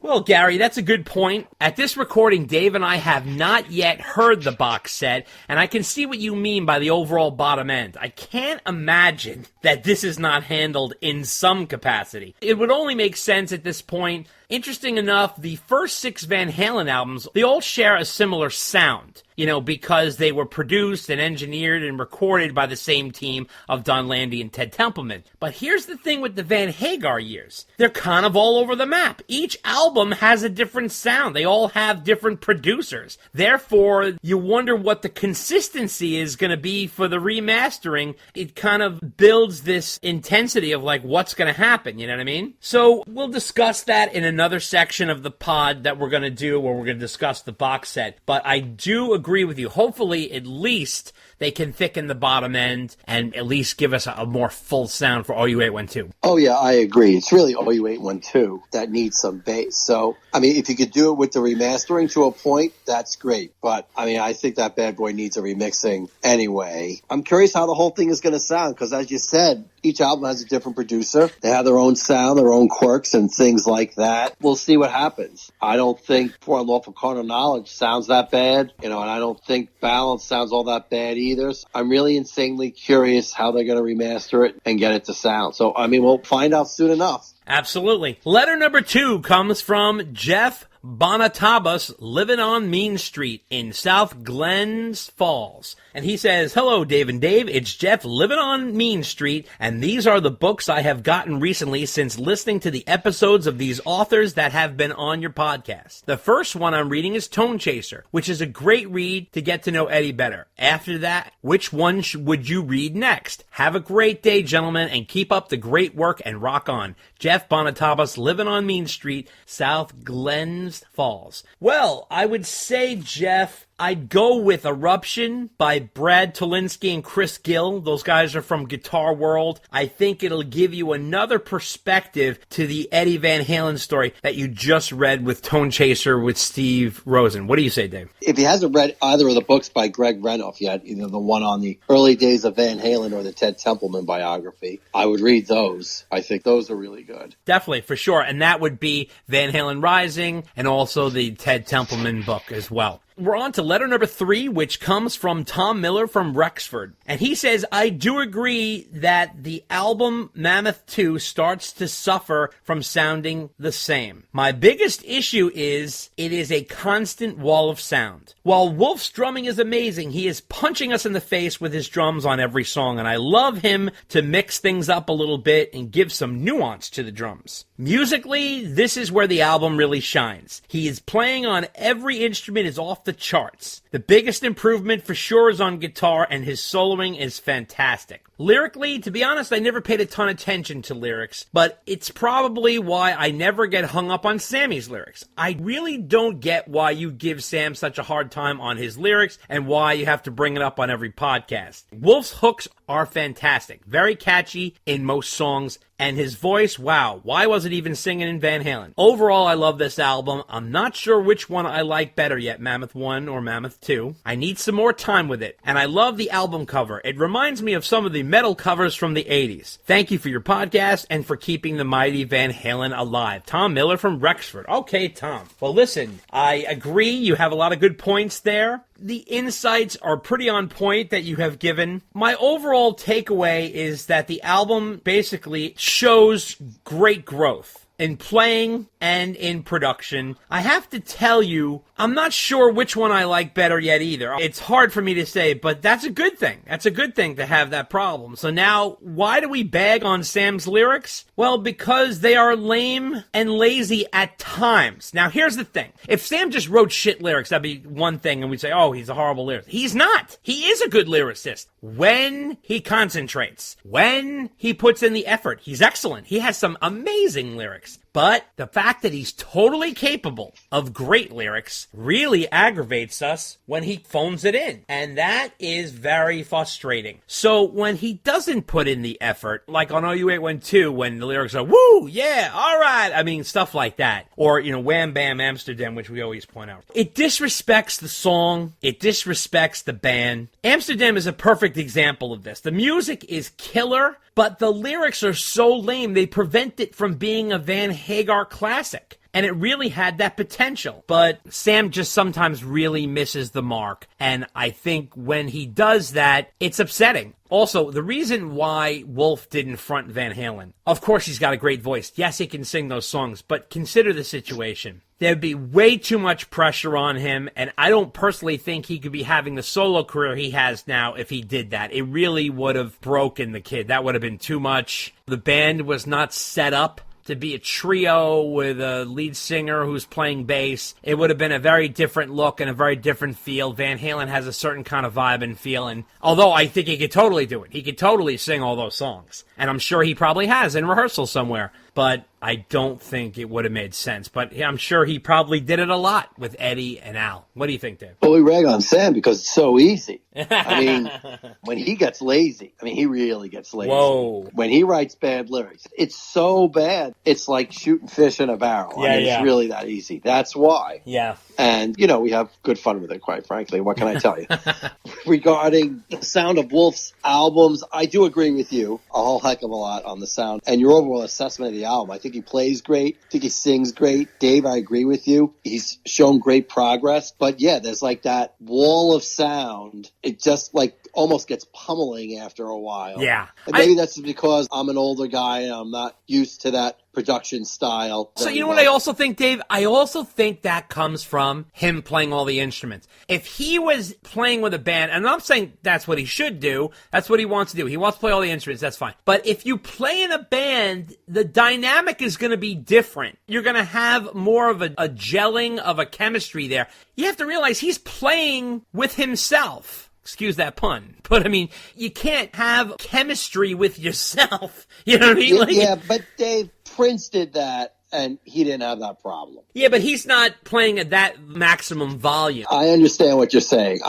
There is a loss of a band chemistry, but I don't think his songs suffer for that. No, they don't. I just think I'm just sonically, talking the sonically, yeah. Look, I'm going to talk like, an old fart. It just sounds like sonically all the dials are set to high. Yes. The instrumentation is very clear. I won't take that away from him. But for me, there's just very little breathing room in there. Yes, that's just my take. Agreed. That's just my opinion. But when you play with other people, I'm in the minority on that because I've read a few reviews of his work and it's gotten positive reviews all around. So what do I know? Yeah. Well, I just think, though, when you have a band and you play with a band, it's no different when you have someone like Billy Joel is a perfect example. When Billy Joel, on many of his albums, he played with his Billy Joel band, which is like Richie Canana and Doug Stegmeyer and Liberty DeVito and all these guys, Russell Javers and stuff. These guys were a band. They played on the road together. They had a vibe. They had a chemistry, this and that. There's a human quality to a band that kind of gels and works together with a chemistry. There's other albums Billy has where he plays with a whole bunch of different studio musicians. It's not the same thing. And Billy preferred playing with the band, and he prefers the albums where he played with the band. In fact, his album, Songs in the Attic, is him redoing a whole bunch of songs that he didn't record with his band. So he recorded it live on Songs in the Attic so those songs could be appreciated. And now, for Billy Joel fans, those versions on Songs in the Attic are the special quintessential versions because they're with the Billy Joel band. So, it's just a different... right. Yeah. Yeah, I get there's some kind of magic and dynamic when you're playing with a band. Because studio session players can play very well, absolutely. But there's a magic, there's a character that's lost when you don't do that. I don't disagree with that at all. But that's not my issue. I think Wolf does a great job at capturing a lot of that magic, even though he's doing all the instrumentation. It's just sonically, it's just a tough listen. It's a thick brick. Well, maybe that's an Elvis Biscuit issue then, because maybe Elvis needs to provide a little more nuance in the production then. Well, that would be my opinion, but I think a lot of rock music is produced like that. That's true. So that's why I always say, what do I know? Yeah. Because that seems to be the production du jour. And the Foo Fighters do that, and that's sort of who he emulates himself after. So, I don't know. We'll see what happens in the future. Who knows what's going to happen going forward. But either way, the album is solid, so we're happy with that. Letter number 4 comes from Killer Diller from Ohio. And he says, about 3/4 of the way through this interview that David Lee Roth did in 1988 with Steve Harris that came out on the Tapes Archive podcast, Dave goes off the record. And the interviewer agrees to go off the record. Dave then says in colorful, frank language that he doesn't believe Alex or Eddie are sober as they claim to be. I'd like to know from a journalist's perspective what the ethical responsibility of a journalist is in this case. Is there a statute of limitations with something like this? Personally, I think it's unfair to release the interview with that included, even 35 years after the fact. I'm interested in both your opinions on this, one veteran journalist and the other from the outside of the business. Killer Diller from Ohio. Well, this is the interview that our friend Alan Barry put out on his podcast, The Tapes Archives. It is a 1988 interview with David Lee Roth, and he is doing it with the interviewer Steve Harris. So here's the deal. Now, this is interesting because, yes, sure, I'm a journalist, and I would never use anything that was off the record, but I can't speak for Steve. But from his perspective, he probably didn't use what Dave said for his story that he was writing at the time. So that being said, I'm assuming that he didn't. So he's writing a story. Dave says off the record, he leaves that part out of the story. So now that's definitely probably what happened, I would imagine. Now here we are, we're in an interesting situation. Here we are 35 years later, and the interview, which Steve probably doesn't even think anybody's going to hear because no one knew what a podcast was 35 years ago. And here we are 35 years later, and it's being used on a podcast in raw form. Now, here's the thing. I'm old school. If something's off the record, it's off the record. I honor it. And that's part of your responsibility as a journalist. But here's the thing. Some people think that there's a statute of limitations. Now, there's no criticism to the Tapes Archive because they are trying to deliver for Van Halen fans here. So there's no criticism to Alan. I think what he did was fine, but let me explain why. Another factor is David Lee Roth is discussing something that the public already knows, okay? So it's not like he's outing somebody who is in the closet or something and is still in, all of this stuff is known. To say Alex and Eddie are alcoholics is like saying I'm bald. I mean, it just is what it is. So there's no new info there. There's nothing earth-shattering. It's kind of a fine line, I guess, from a journalistic standpoint. But I think the contract of journalism and off the record was, at the time Steve was writing a story, he probably left that out of his story. Therefore, he's honoring the contract because David Lee Roth did an interview with Steve for a story. He said something off the record. Steve left it out of the story. Therefore, the contract of being off the record is met. However, here we are 35 years later. The information is already known. The band is over. Eddie's no longer with us. Saying Alex and Eddie have alcohol issues is commonplace. Well, the whole world knows that. I mean, that's not unknown. So what do you think, Dave? That's kind of a tough one because on the one hand, if it's off the record, it's off the record. Right. And it almost should be off the record. You don't want to accidentally say something that's libel, right? No, of course not, yeah. But now, so what do? Do you wait till the interviewee dies when it's not an issue anymore? Right. But that's also kind of crappy because then the person isn't around to defend themselves. No, I know, but so yeah. That looks like crap. Now, admittedly, I'm not the professional you are. As a reader, I do admit I like reading that stuff. Of course. I mean, Steve Rosen would have half the book he has. Not even half. If he didn't include the stuff right. that was off the record right. at the time. But that's what makes for interesting reading. Right. So, like now, does it matter anymore? Does it really matter? Well, I don't know. You could argue, yes, it always mattered because if Ed was alive, would he be fine with this coming out? I mean, probably not. If Ed was alive and well, I don't think he would give a fuck that in 1988, Dave said off the record, by the way, I don't think Eddie and Alex are sober. I don't know about that because, see, I think it depends who says it. Because as far as we know, when Sam's book came out, and this isn't even on the record or off the record, Sam let it all hang out, and Ed was not too fond of that. We're all pretty sure about that. Yeah. Val did the same thing. Yep. And she got a pass. Oh, yeah. Oh, yeah. Right? Yeah. So what's the difference? Well, to be honest with you, what Val said in her book, and I say this not as a criticism to Val, but she put this in her book. This is not an opinion. Forget about the alcohol stuff. She put in real personal relationship stuff in there. That was like, I don't think anybody should be hearing this. I get that, but it depends. I mean, look, when in doubt, don't print it. If it was off the record, it should stay off the record. Right. Now, I don't know, if it's like 100 years later when everybody involved is long gone, I don't know, maybe it can, but like I said at the top, it's a slippery slope. But I feel like if it was off the record, it should stay off the record. Well, I tell you what, Sammy's let a lot of cats out of the bag, for Christ's sake. Look at the podcast he did with Steve-O. Holy shit, dude. I mean, he let some shit fly on that. It was like, whoa. I think this is tame in comparison. Eddie and Al haven't quit drinking in 1988? No shit. It's like, okay. And also, does Dave even know he's not with them?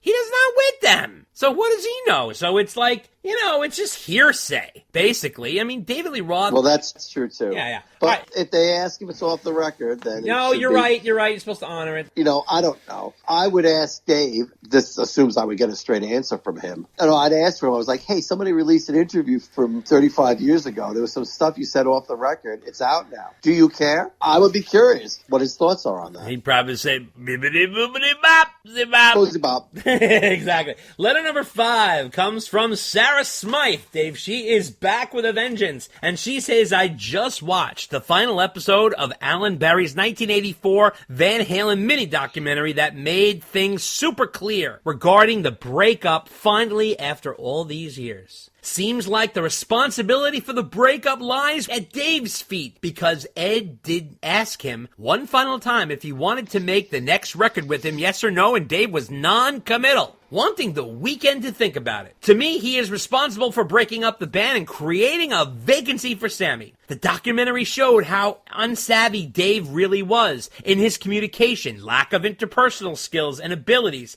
eventually falling out with Pete Angeles, Steve Vai, Billy Sheehan, firing Ted Templeman during Skyscraper, and is there anyone Dave didn't have a fallout with? The Van Halen brothers did what was best for the band despite their own flaws and weaknesses. They were still wanting to do another album with Dave in 1984 despite Dave being a nightmare to work with. No one tolerated Dave as much as the Van Halen brothers. They overlooked his shortcomings just to get to the end goal of producing a good album. No one ever stuck with Dave ever again. Everyone else who worked with him did it in short period of times, only to abandon him sooner or later because he is so condescending, demanding, controlling, and micromanaging. What is your perspective on this? Sarah Smythe.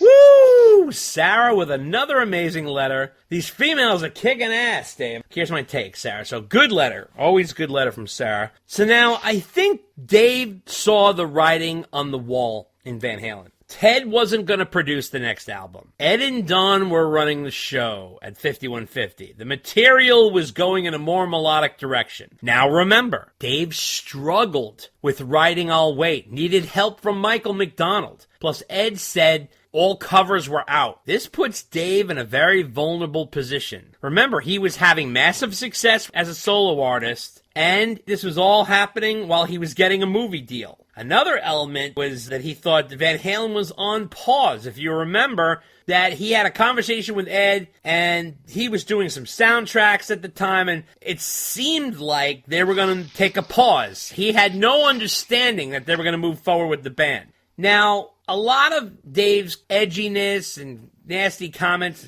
in my opinion, comes from insecurity. Interesting, though, that when it came into the Van Halen war, it was Van Halen, especially Sammy, who were throwing the barbs at Dave, even though Dave is very verbal. If you look at a lot of the press of Meet and Smile, Dave is not throwing the barbs as hard. He threw it a little more on Skyscraper. After a while, he got very annoyed, but Van Halen went heavy negative on the 5150 tour and press in regards to Dave. But I really think that without Ted there to back him up, without doing any covers, with Ed moving in a more melodic direction, with him having a hard time doing I'll Wait, and then Dave having solo career success and the movie deal on the table, he ended up going in that direction. That's what I think. What do you think, Dave? Yeah, I think you're right. I think Dave saw the writing on the wall. Yeah.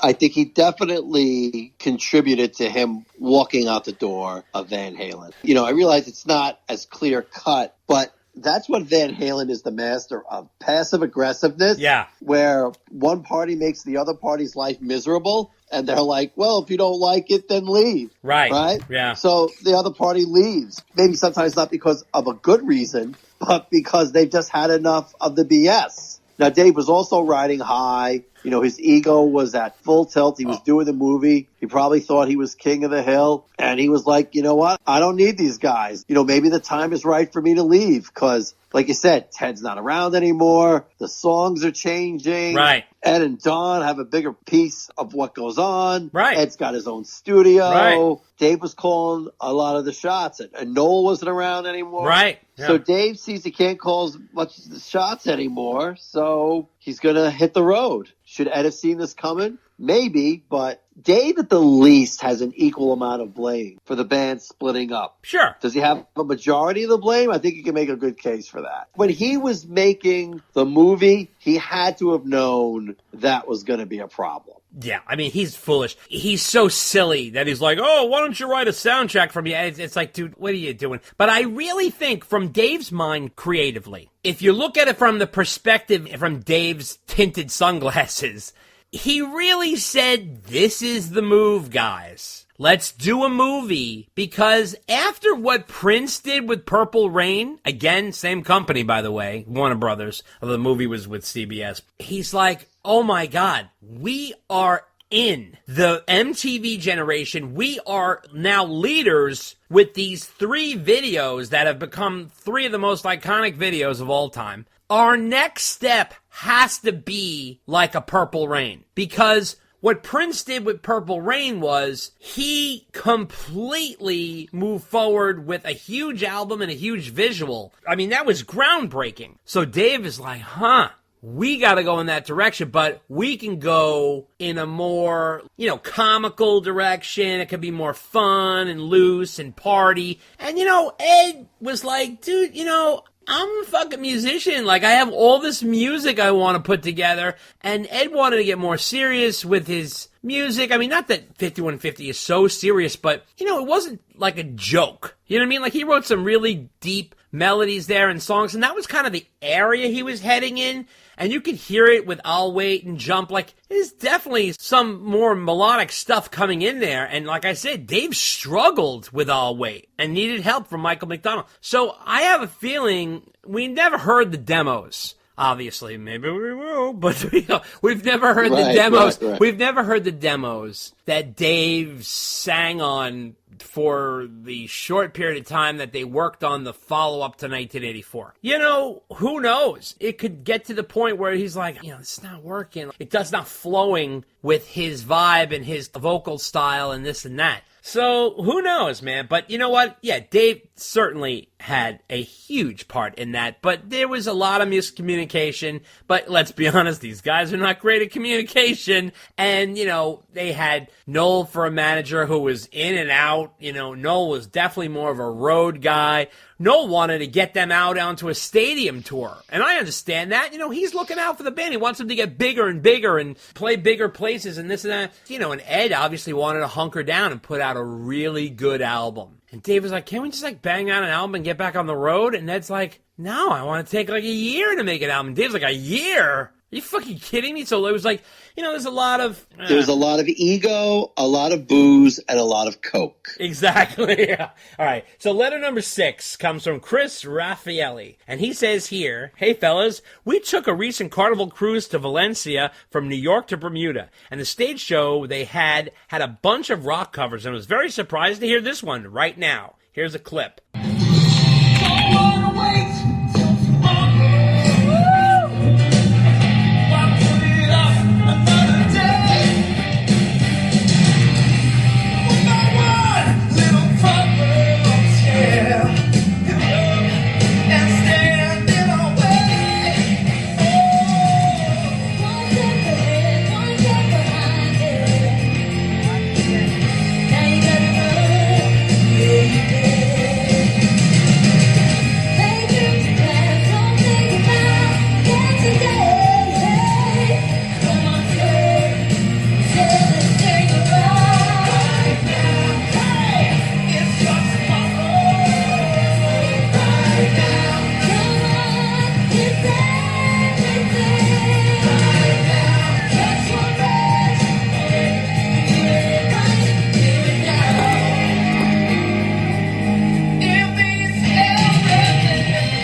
So, Chris, yes, to be honest, Right Now is really a surprising song. I'll tell you why. Because if you look statistically, it's not the band's biggest hits. When I say the band, I'm talking about Van Hagar, which is Van Halen with Sammy Hagar. It is not their biggest hit chart-wise. It only got to number 55. But it is the defining song from that era. I'm going to say that it is the most iconic from the Hagar years. It's being used in commercials. It's constantly used at sports games. It has helped define the 90s for sure. I'd say Right Now is easily one of the most recognized songs beyond the David Lee Roth catalog, but certainly up there in one of the biggest Van Halen songs in terms of recognition. I'll give another example like Billy Joel. We use another Billy Joel example. I'm writing a bunch of Billy Joel articles, so he's in my mind. Billy Joel's song Piano Man. It is an iconic song that defines his career. That is not even close to his biggest hit, chart-wise. But over the years, that's what gets the biggest bang in concert. That's the one that's played on the radio all the time now. You gotta realize, like, people's music, people's movies, as time goes on, certain things become more iconic than others. I remember in 1990 when Goodfellas came out and then also Dances with Wolves came out. Dances with Wolves walked away with all these Oscars, but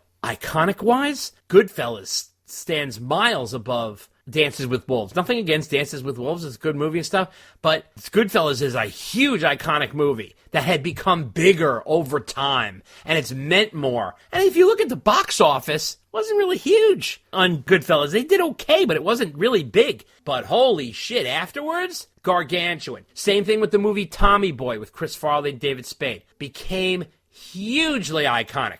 did well at the box office, but not gargantuan. That is one of the biggest rented comedies or most purchased comedies of all time. It is that big. It's just funny how, like, time gives certain things more perspective.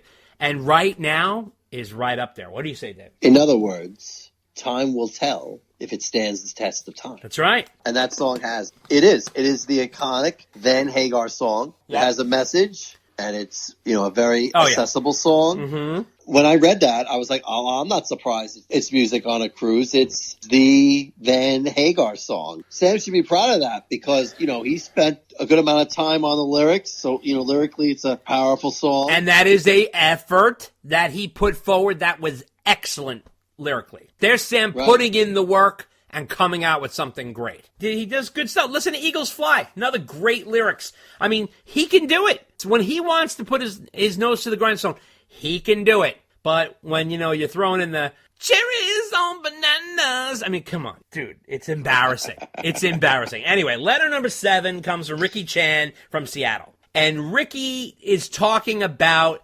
Wolfgang's recent interview with Rolling Stone. We talked about this, where he talked about with Van Halen, I learned a lot of how not to do things with Mammoth. Why do we need to be walking around on eggshells? Why is there a problem all the time? Why can't we just all get along and play music? That whole story, we talked about that. He said that it sounds like Wolf wanted to avoid the drama and ego clashes that plague Van Halen for decades. Maybe that's why he named his band after a prehistoric animal that went extinct, because he wanted to make sure his music would survive the test of time, unlike his father's band. Or maybe he just likes furry elephants. Who knows? But I think the real lesson he learned is do not have anyone not named Van Halen in the recording studio. No need to worry about a bad bass player or lead singer's disease. Keep up the good work, Ricky Chan. And he said, by the way, I loved your recent Honolulu baby Easter egg. Could you surprise us with a babe? Don't leave me alone. What a neat song. Okay, great. So, Ricky, Wolf named the band after the band Eddie had before Van Halen with Alex and Mark Stone. When Ed was singing and playing guitar, it's kind of homage to his dad in that way. I think he has talked about that in the past. Plus, I also think that he likes to play everything and write everything because there's no tensions or attitudes to deal with. He controls the product. He controls the writing. This way, when he goes out with his band, he's having fun playing live, and there's no issues, and they're all kind of in cahoots with each other, and there's no fighting in the studio. There's no tension. So I think he's smart in that way. What do you think, Dave? Yes, I agree. What he learned from Van Halen was he learned what he didn't want from a band, because there was a lot of politics and drama and infighting and stuff like that. So when you're exposed to that all the time, it's just like I love making music, but I don't want any of the BS on the side. So that's one reason probably why he records it all himself. Plus, he's got the talent, he's got the vision, he wants it to be a certain way, and that's fine. As far as like naming the band Mammoth, I mean, that's been well documented that he named the band because that was the early name of Van Halen. Right, yeah. That's no big secret. So, you got to give it to the guy. He did it his way, and he did it all by himself. That's freaking impressive, man. Yeah, absolutely. Letter number 8 comes from Mass Hole Lowell. Wow, that's quite a name. And he says, behind the great music created by Van Halen in all eras, it's been my growing belief that the songs are great because of the songwriting performed by David and Sammy. That the hard work of taking tape after tape of compiling riffs and licks, then creating an actual song with them. Over the years, I wisely thought I dare not deliver this hearsay to the wider masses. I wouldn't know how to convincingly express such provocative sentiments. But Sammy did it for me. In his recently unearthed interview from the tapes archive from 1997, Sammy said this: I know one thing, they lost their songwriter because I was a songwriter in that band. Eddie Van Halen is a musician. He writes music, pieces of music, but there's no melody, no lyric. There's no song structure. It's just like a long piece of music. I was always the guy that came in and said, okay, wait a minute. This sounds like a verse. Let's repeat that here. Let's put a chorus there. Then we need a bridge. Okay, Ed, you need a guitar solo, so let's put that in there. and then I would write a melody and I would write lyrics and make a song out of it. He said that, not me. And it's just as I always suspected. Seriously, do we give too much credit to Edward while denying the strength of contributions from the actual songwriters? This leads me to another conclusion. The reason they'll never open the 5150 vault is that it will confirm precisely the aforementioned postulation. We already know the tapes on all of those shelves are mostly song fragments at best, and more likely just some cool riffs that need significant develop to be worked into any kind of cohesive arrangement. Eddie was a great guitarist, probably a very good musician, but can we even call him a songwriter? Discuss amongst yourselves. Masshole lol. Well, that is quite a statement, and here's what I have to say. This raises an interesting point. However, remember, Sammy was white-hot mad when he was doing that interview, so keep that in mind. You gotta keep that in mind. A little grain of salt there. But here's the situation. Ed wrote that music. There's the major part of songwriting is writing the music. Now, I'm not saying what Sammy said is wrong, because Dave used to do the songwriting the way Sammy did, too. Ed would give him pieces of music, and he would put melodies and lyrics to it, but that's all part of the process. Now, think about Elton John and Bernie Taupin. Elton John writes the music, Bernie Taupin writes the lyrics and melody. Is Elton John not a songwriter? Ed's music, his playing, his guitar is genius. His playing is genius. His music that he's created with his guitar is genius. The work he's done on guitars, meaning building them and creating a brand, is genius. It's very hard to take that away from him. Either way, it's a collaboration. Neither Dave or Sam has ever contested Ed's abilities when it comes to songwriting. As much as they've criticized him, they've never taken that away from him. I understand what Sam said there, but I'm just saying that in general, always, the seed is Ed's music. So I don't think you can take that away from him. Listen, that music is the bedrock of Van Halen. Now, of course, there's going to be lyrics put on it, and there's going to be production, and there's going to be melodies and everything shaped around. Doesn't matter. Ed has never said he's written it all himself. It's always been a collab. So, there you go. What do you say, Dave? Yeah, I agree. You can't take anything away from Ed as a songwriter. Nobody ever challenged him on that one. I mean, he wrote the music for the band, period. And okay, so he had help with lyrics and vocal melodies. That was no secret either. Yeah. And that's what Dave and Sam and even Gary contributed. But like you said, not one of those guys ever were like, oh, I had to carry the band and write all the songs because Ed wasn't pulling his weight. I mean, Ed was writing all the time, jamming with Al. Yeah, sure, he had a huge bunch of riffs and fragments that we'll never hear in 5150, but those are the bases for songs. And, you got to start somewhere. Absolutely. Letter number 9 comes from Grant from Detroit, Rock City. And Grant wrote a thesis. So I had to chop it down, and we start with here. It seems clear enough from the interview with John Shanks that you did in 2017 and the Greg Renoff interview you did in 2020 that neither Ted or Don, meaning Don Landy or Ted Templeman, were ever considered to be involved with a different kind of truth. I find this baffling and even a little bit insulting for these two. These two people were both in there from the very beginning, laying down those original 1977 Warner Brothers demos, and obviously heard most of those songs that would be re-recorded for a different kind of truth, and probably many times over the coming years. Now, I know Gene Simmons has weighed in on the songs on this album, but it would be fascinating to hear the track-by-track reaction from Mike, Ted, and Don, especially since all three of the guys are still alive, and most certainly remember them from the pre-Van Halen 1 days. That alone would make a great podcast. Also, I'd like to chime in on a perennial question. Where is Don Landy after OU812? And let me express my opinions. It would appear that he retires from music after 1988. And by 1990, musical recording starts to become more digital. So perhaps Don was an analog guy and didn't want to spend the time learning to move to digital. Grant from Detroit Rock City. All right. Well, I think Dave should give me an Emmy for knocking that down. It's in the mail. All right. So I have to say to you, Grant, I don't think it's surprising at all that Don and Ted weren't contacted for a different kind of truth. I gotta be honest. Both men were retired from the business, number one. Number two, they would have pushed for Michael Anthony to return to make it a full reunion, and Ed was not having that. He was no way was he having that. He was firm by having his son Wolf play on the album. Number three, they don't want to deal with all the baggage and drama that it brings to bring back Ted and Don, meaning the band. They don't want to deal with it. That would have never happened. There's too much history there. Plus, Van Halen had a bad taste in their mouth, business-wise, as to what went down with Ted. Now, if you remember, in the 2012 Downtown Sessions interviews, they talk about how Ted makes more money on the records than they do. And in terms of Don's disappearing, if you read Steve Rosen's Tone Chaser book about Edward Van Halen,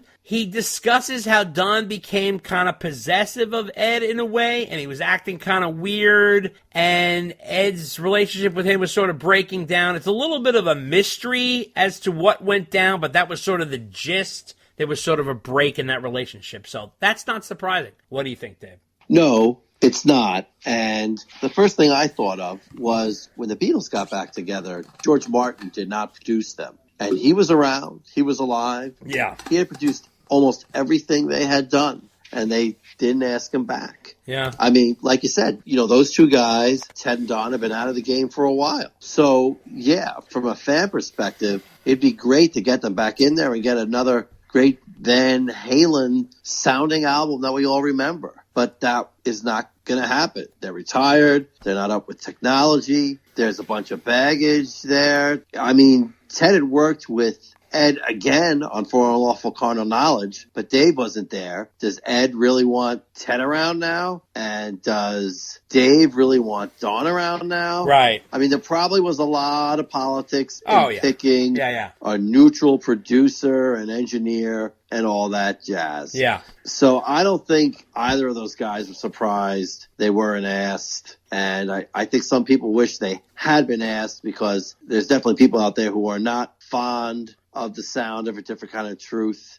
They think there's that wall of sound thing going on that we were talking about before with Wolf's album. I think that's true to an extent, but I don't think it's as bad. I might be biased because, the original band was back together, so I may be overlooking that. But still, that's just the way it happened. That's just who got picked. So there was no slight. They just were never going to be asked. Letter number 10 comes from Vince Perry, and he says, as you probably know, Kiss have been putting out a series of soundboard concerts. Do you think Van Halen have the material to start doing the same? Thanks, and totally dig the show. Vince Perry from Kansas City. Okay, Vince, yes. I do think Van Halen has the live recordings to pull off a catalog like that. I don't think they have as steep as the catalog as Kiss. Kiss records everything. But here's the thing. When you have a big band like that, very often when you record shows and stuff, you have a guy that kind of keeps track. Oh, Ohio was a really good show, or they kind of earmark certain things. I know Bon Jovi had a guy, his name is Obi or something like that. He kind of kept track of Bon Jovi's live recordings, and when they wanted to make a live album, they went to Obi, and Obi's like, all right, I'll tell you the good stuff. This had a better version of Living on a Prayer over here, and you got the really good version of Bad Medicine on this, and they were putting it all together. Kiss has that guy, I'm sure. Some people have that where they keep track of certain things. Van Halen didn't have that person, although they do have a lot of recordings put away, and I know this from Noel and different people that have mentioned it. But they could certainly do a series that Kiss did. The problem is that, Van Halen doesn't want to look back. What they really should do is, they should do expanded versions on each album with outtakes, extra songs, and maybe a live disc. You start with the Roth years, you go to the Hagar years, and you do something like that. But they don't want to do it. It takes time to do that stuff, and it really takes effort. You have to realize, to say we're going to take a Diver Down session, we got to find the best Diver Down show,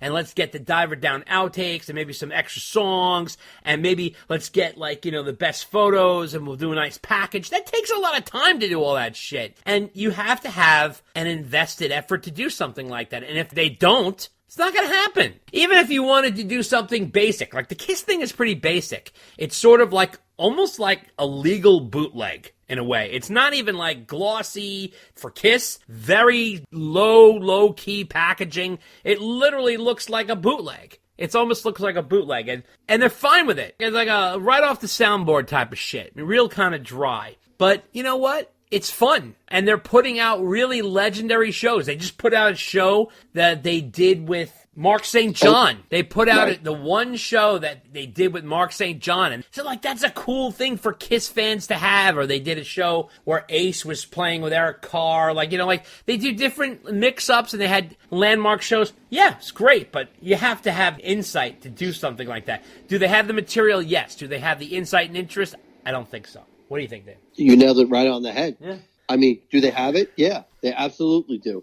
Do they want to do it? No, they do not. No. So we just sit and suffer. Yeah, exactly. Letter number 11 comes from Melissa in Michigan, who says she's still sausage free. And she says here, challenge accepted. I can't let Sarah Smythe be the only female writing to you. I enjoyed your breakdown of the Mammoth 2 album, which I've been listening to on repeat since I got it. And I agree, Take a Bow is one of the best songs on the album, although my favorite is I'm All Right. My favorite lyrics are, kind of you to say, fuck off and back away. I think I'm going to make that my mantra. I also like better than you, smarter than you, stronger than you, better than you. Guessing that's something Wolf has to tell himself on a daily basis when dealing with all the online trolls. Finally, you should know that you've ruined Take Your Whiskey Home for me, as every time I hear it, I end up singing Dave M's lyrics to it in his off-key voice. Keep rocking, Melissa in Michigan, who is still sausage-free. Do we have like a cat fight going on here, Dave? I don't even know what's going on. I knew you were going to go there. I knew it.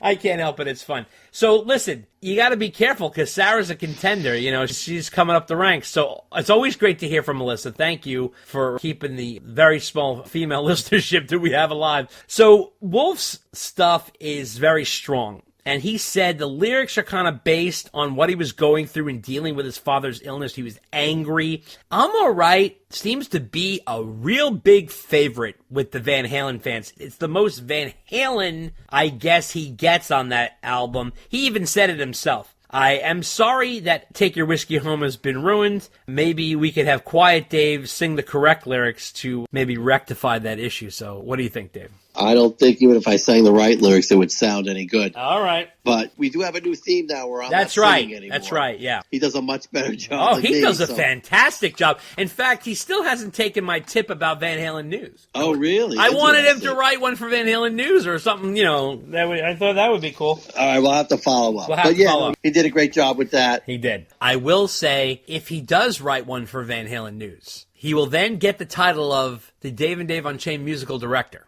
There you go.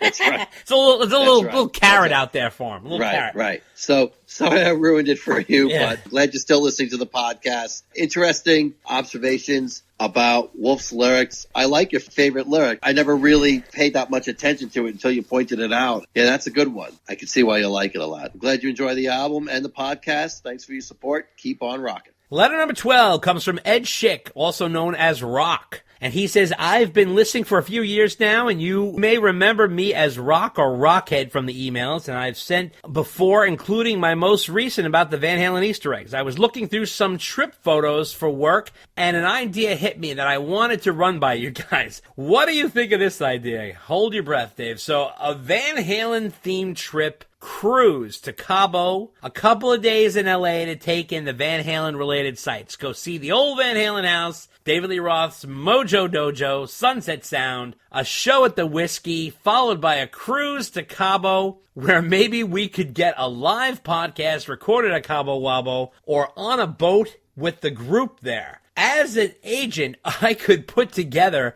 a group trip with special amenities, pricing and such. If we get enough people to go, you guys might be able to go for free, and I would go to help with any issues or needs on board. I thought it was a cool idea for a Van Halen crowd. What do you guys think? I put my website link below so you know I'm not pulling your chain. Let me know what you think. Ed Schick, a.k.a. Rock. Well, I have to be honest. I am not a fan of doing live pods. I'm also not a fan of cruises. So, so much prep goes into these pods, and the live stuff is kind of sloppy. It's very hard to handle. I refuse to be stuck on a boat in the middle of the water. I cannot do that. It just freaks me out.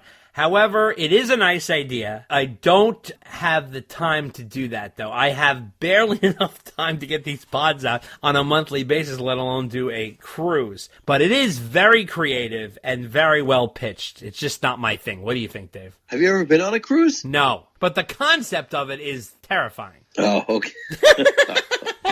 Okay. I do like the way that Rock is thinking outside the box. Yes, he is. I think if you're a diehard Van Halen fan, it would be awesome. Yeah. But I don't know if you're going to get enough people to make it worth your while. Especially without, like, the band on board. Well, exactly. Yeah. I mean, and that's just the cruise. And then the tour around California, I mean, I would love that. Would absolutely love that. But let's be honest, Pasadena isn't exactly a vacation hub. No. Nothing against Pasadena for Van Halen. Maybe, if you ever did like some kind of like, I wouldn't even call it a walking tour. You have like some kind of, I don't even know, like a bus tour would do it. I don't know. There is something, but there's only like a select few people who would do it. It's a risky endeavor. I don't know that I would organize it. I would go. I would love it. I don't know who the heck would go with me besides you. And I'll tell you exactly who it would be. You'd have Midwest Ron. Right. And his bud. And the other Ron. Yeah, the other Ron. Ron and Ron with Dave and Dave. Who knows? Let's see. Who else do you get on there? Maybe Jim Von Voss. Maybe Vinny Pasculi. Right. Jeff from the Van Halen store. Jeff from the Van Halen store. He won't even come on the pod.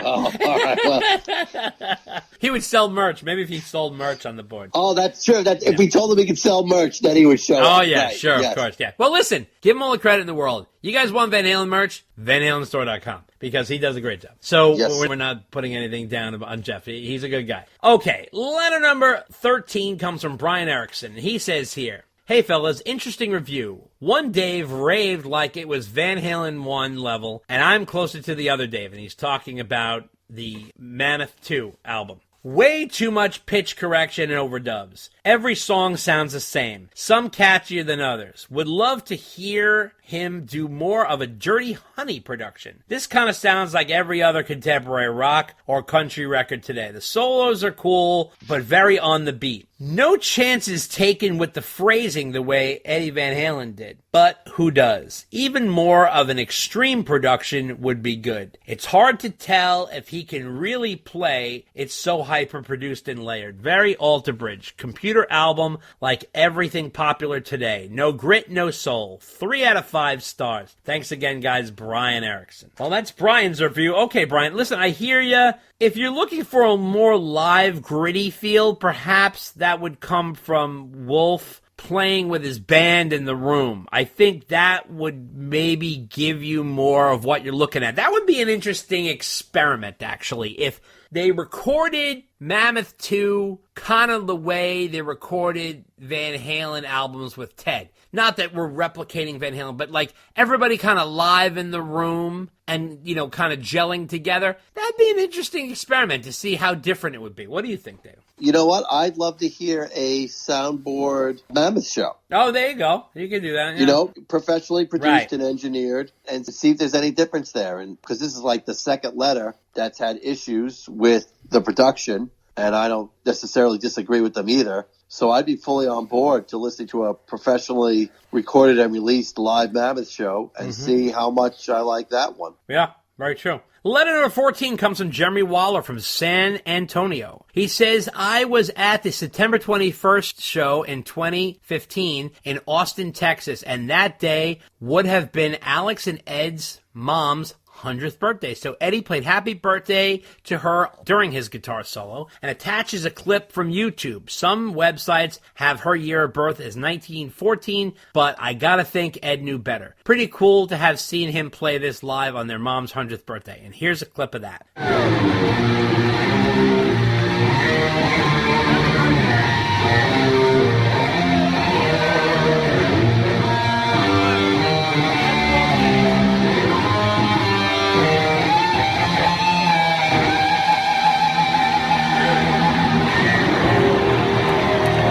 Now, apparently Ed's mom, Eugenia Van Halen, died in 2005 at the age of 91. Their dad died in December of 1986, right after the 5150 tour. So 19 years prior. He died at a young age. He died at 66 years old. So it was nice that Ed did that nod to his mom, and sad at the same time, but very cool. What did you think, Dave?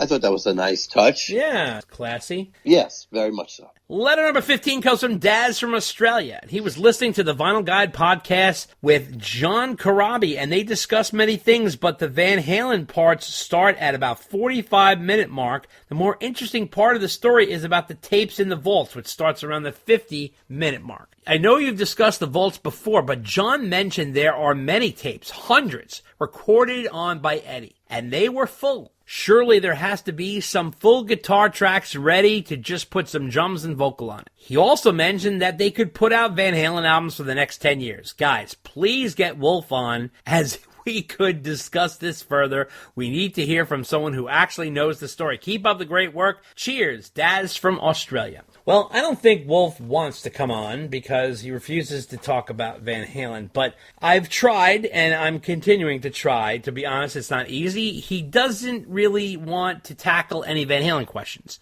Now, in regards to Karabi, remember, he's speaking in broad terms. He has no idea what's on those tapes. He sees the tapes. The tapes exist. They're not imaginary, but you don't know what's on there. I believe that he said that because tapes were massive and it was wild to see this wall of tapes, and Eddie's like, oh yeah, I got all these tapes and all this music, and you could say, oh, we can make Van Halen albums forever on that, and you probably could, but it's probably seeds of songs. It's not exactly songs that are sitting there. People very confused about that, but what do you think, Dave? Yeah, I believe we covered this in the news recently. Yeah. And yeah, I think a lot of it is Ed jamming, and probably with Al too, so the drums are already there. But again, like finishing them, making complete songs out of them, I don't know how successful that would be. I think a lot of it is just pieces of songs and ideas and just Ed jamming, which a lot of people would love. But again, if you're looking for like finished songs, I don't know how many are there,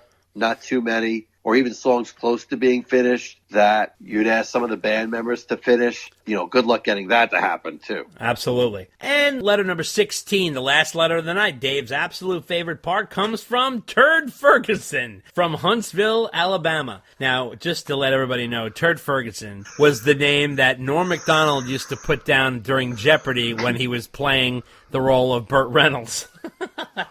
So he Great said, reference. Great reference. He says here, does anyone have any idea about the last 12 seconds of the original studio version of Right Now where Alex comes back in with the drums? I never heard or read anything about it in print or on the internet. As a drummer, I've always been interested about this. The song has already begun to fade out about 15 seconds prior. I just thought it was cool that Alex came back in with a killer rhythm, totally different from the main rhythm of the song, for those precious few seconds. Enjoy the show, Turd Ferguson, Huntsville, Alabama. Well, Turd. That is weird. Here's a clip of it so you guys know what we're talking about.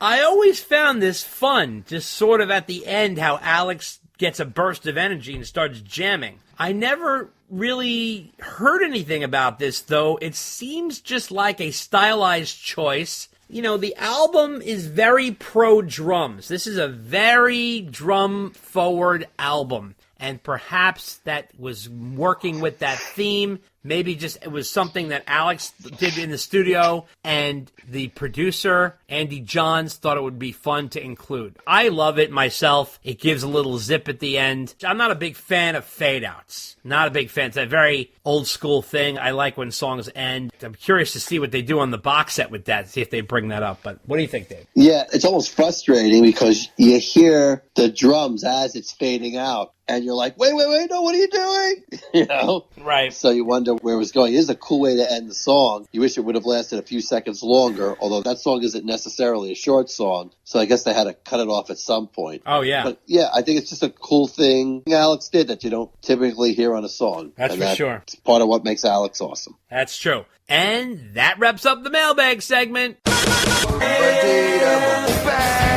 And we are on to our breakdown of what I like to call a tale of two box sets. Dave and I talk about the Collection 2, the box set that Van Halen officially just released, and we talk about the box set we all wanted, which is the release of the Ted Templeman Outtakes, which wasn't officially released, but came out nonetheless. So we get into a whole breakdown on that, and that's all coming up next.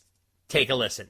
When the Van Halen image began taking shape, I started spending more time in bed, actually.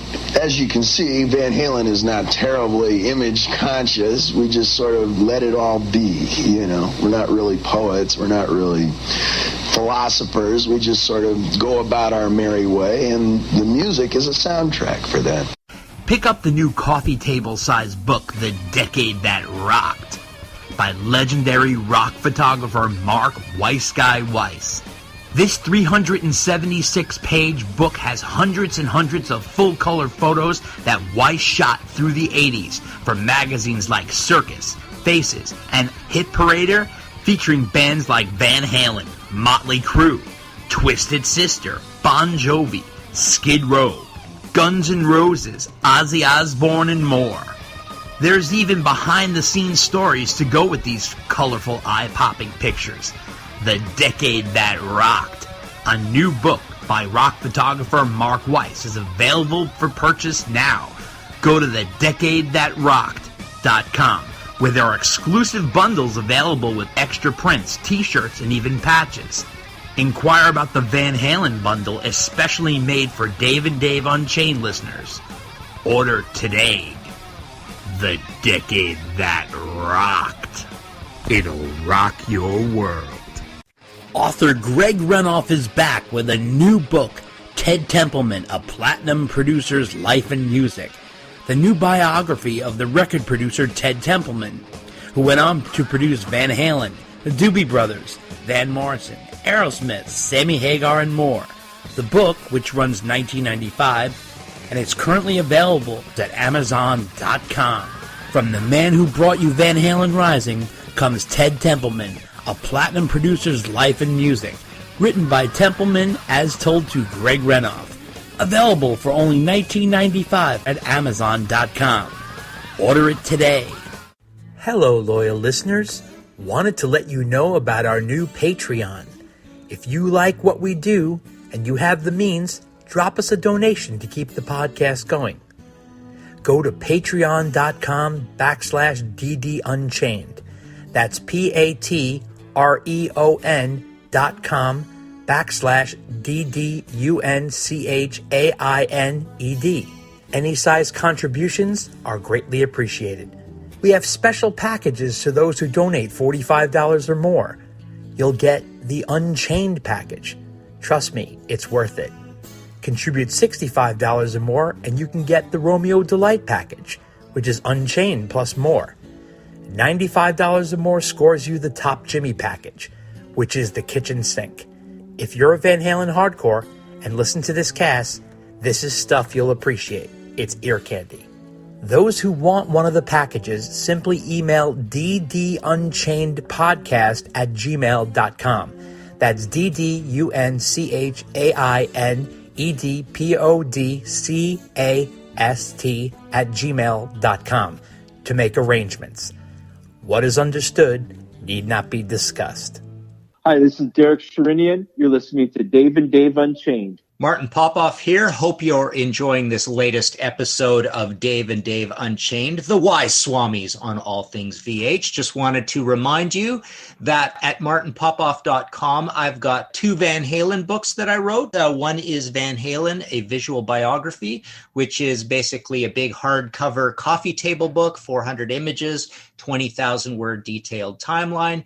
And the other one is called Unchained, a Van Halen user manual. It's the sort of 120,000 word, very academic, a lot of crazy chapters, a lot of trivia, wordy book that I did on Van Halen. So yes, go to martinpopoff.com.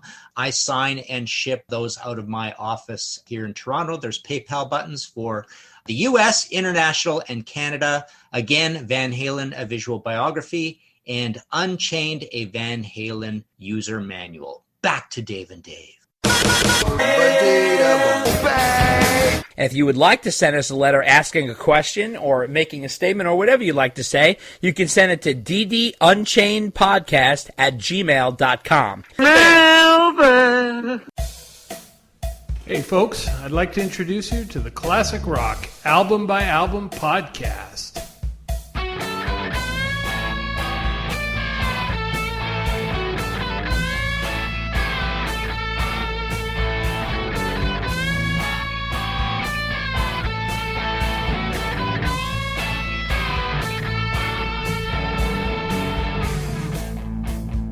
Welcome to the Classic Rock Album by Album podcast, where no stone is left unturned in the show's epic quest to review and dissect every single rock album ever made. You can find the Classic Rock Album by Album podcast wherever podcasts can be found, including Spotify, Stitcher, Apple Podcasts, and Google Podcasts. Our website address is classicrockalbumbyalbum.libsyn.com. That's LIBSYN.com. And we can be reached on Facebook at fb.me/Classic Rock Album by Album. See you soon from the Classic Rock Album by Album podcast. When I was maybe 8 years old, the doctors said I was hyperactive. And they told my parents, we have to put Dave on Ritalin therapy and all of this, because every night at dinner when I get the blood sugars up, I'd start ticky-tacking with the knives and forks on the table, and I'd start telling jokes and singing commercials from television and everything. And the folks would say to the company, now don't worry about David. He's just doing what we call monkey hour. And I have successfully turned monkey hour into a career. Well, this has been a fruitful time for Van Halen fans on many levels. While a more corporate generic box set was about to be released, which is the Collection 2, a box set we've all been waiting for years secretly dropped online. 74 tracks of outtakes and demos from the Ted Templeman era of Van Halen from 1978 to 1984 mysteriously got out. And this was a monstrous bomb that even exceeded the Monsters of Rock bootleg earlier this year. Now, the sound is phenomenal. It's studio clarity, but I can't imagine the Van Halen camp is happy about this. Maybe this could stir up some action on behalf of putting out something legitimately, but who knows. However, I find it rather ironic that this came out just prior to the Collection 2, and the question is, how much of this was part of the box set that Eddie Trunk discussed that he heard regarding Van Halen 1? It's a mystery, but it's here, and what do you think of this? Well, I know you love a good conspiracy. Yep. My first instinct when you were talking about this was, I don't believe in coincidence, right? It's almost like a Batman quote. It is a fair question. I don't know if, some David Lee Roth fan said, hey, I'm going to release this and, undermine all the hoopla about the Sammy Hagar collection. Right. So the timing is suspect. Exactly. And it's interesting because this started coming out about a week before the Van Hagar release was supposed to come out. Nobody saw that coming. No. If you got your hands on all 74 tracks, it is indeed quite the treasure trove and quite the Van Halen dream. Absolutely. And it breaks down into songs from every album from the six-pack, but it's unbalanced, okay? So it's heavy on Van Halen 1 and Van Halen 2, and then it gets lesser as we get down to the other albums. So, for example, it's got about, you said 74 tracks, it's got about 28 tracks from Van Halen 1, about 11 tracks from Van Halen 2, then you got like 3 tracks from Women and Children First, 6 tracks from Fair Warning, about 5 tracks from Diver Down, and about 3 tracks from 1984. Did you say 3 tracks from Women and Children First? Because that feels a little light, if you're including songs we haven't heard. Well, no. Let me explain. I didn't finish. Then we have about 18 tracks from the unreleased section, meaning like... okay, so now wait. So, as Dave was pointing out, we all know that certain songs turned into other songs. For example, we all know that Big Trouble turned into Big River, but Big River's not involved in any of this, but we'll get into it. But basically, it really was interesting to hear this stuff, and it really was wild to see the breakdown of this. Now, here's the other breakdown. So now, every song on Van Halen 1 is touched except Feel Your Love Tonight, basically. That's, I think, the only one that wasn't touched, right? I mean, you got a representation from everything, and there's repeats. Of course, multiple repeats of certain songs. Some songs are just a guitar. Some songs are a few seconds. They're really just studio scraps. Some of them are full run-throughs, you know. Now, you figure on Van Halen 1, they're touching about 10 actual songs. Multiple repeats on a bunch of them. Van Halen 2, you got about 5 songs. And they're doing multiple repeats on some of those as well. Women and Children First, 2 songs, basically, and, you know, there's repeats on one of them. Fair Warning, you got really 4 songs, and there's repeats there. Diver Down, you got basically 4 songs, and there's just 1 repeat there. 1984, that's hard to explain. House of Pain, obviously, is a song from 1984, but this is not the House of Pain from 1984. I'm putting it in the 1984 category because it's called fucking House of Pain, but whatever. So then you got a couple of Hot for Teachers there, and then the unreleased songs, out of the 18, there's really like 11 songs, okay? Which basically equates to an album, if you think about it. So anyway, we're going to get into it, but that is sort of the breakdown on all of that. And this was really eye-opening, and it was almost like, hey, assholes, this is the box set you should have released. Right. This is the kind of stuff that everybody wants. Right. Exactly. Not that there's anything wrong with the collection, too. I mean, we're going to get into that, too. So what I'm calling this section is a tale of 2 box sets, because these 2 monstrous releases came out, one legitimately, one not legitimately, one that they're heavily promoting, and the other one that they're probably trying to legally shut down. So, right, and the one didn't even have a box. No, there's no box. Right? It's sort of mysteriously floating in the ether. And the other one is obviously, you know, we'll get into all of that. But so what we're going to do is we're going to start with the 74-piece mega box set, which is the unreleased outtakes and demos and stuff like that. This stuff, for the most part, is stuff that has not come out. This is what the most shocking part of this. A couple of little pieces might have, especially on the Eruption side recently, but these are real gems. It was almost like someone went into the Van Halen vault, stole this drive, and just put it online. Now remember, you're probably not going to get your mitts on anything that was recorded at 5150, which, by the way, makes me wonder about Hot for Teacher. Was that recorded someplace else or at another time? I'm very curious, because I can't imagine that anything from 5150 made its way out of Ed's vault. You know what I mean? That seems a little... Yeah, I was surprised at that, unless, you know, there's like a few scraps that somehow made it into the Warner Brothers vaults. Obviously, House of Pain is the House of Pain from yesteryear. It's not the House of Pain from 1984. I just threw it in there.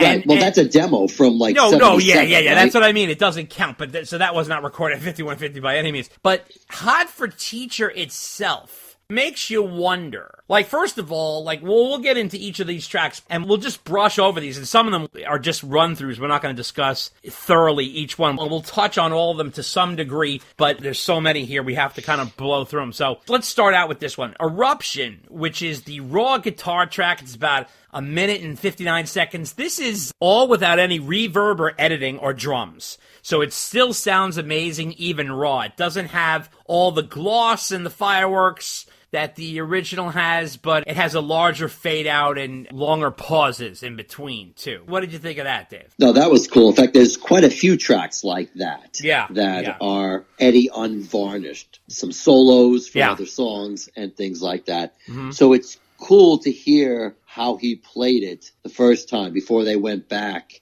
and, you know, buffed it up and polished it up. I mean, honestly, I do think it sounds better with the reverb. Yeah. You know, obviously a wise choice. I'm certainly not going to second guess Ted Templeman's production style. But it is very cool to hear that kind of stuff as Ed was playing it. The other thing we should mention is that the quality of almost all this stuff is like a 9.5 out of 10. Oh, yeah. I mean, it's really good. I mean, remember, it's not fully produced. Yeah. Then it's old, but let me tell you, oh, yeah, it's old, what you but, want. But most of the people probably listening to this podcast have the demos or have heard the demos, the Warner Brothers demos that came out. They snuck out like 20 plus years ago or something like that. And the quality of those was decent. It wasn't great, but it was decent. These, I mean, you'll notice right away. Yeah. That there's a bump up in quality. Oh, yeah. And most of the songs are like that. So not only is this stuff rare and never heard before,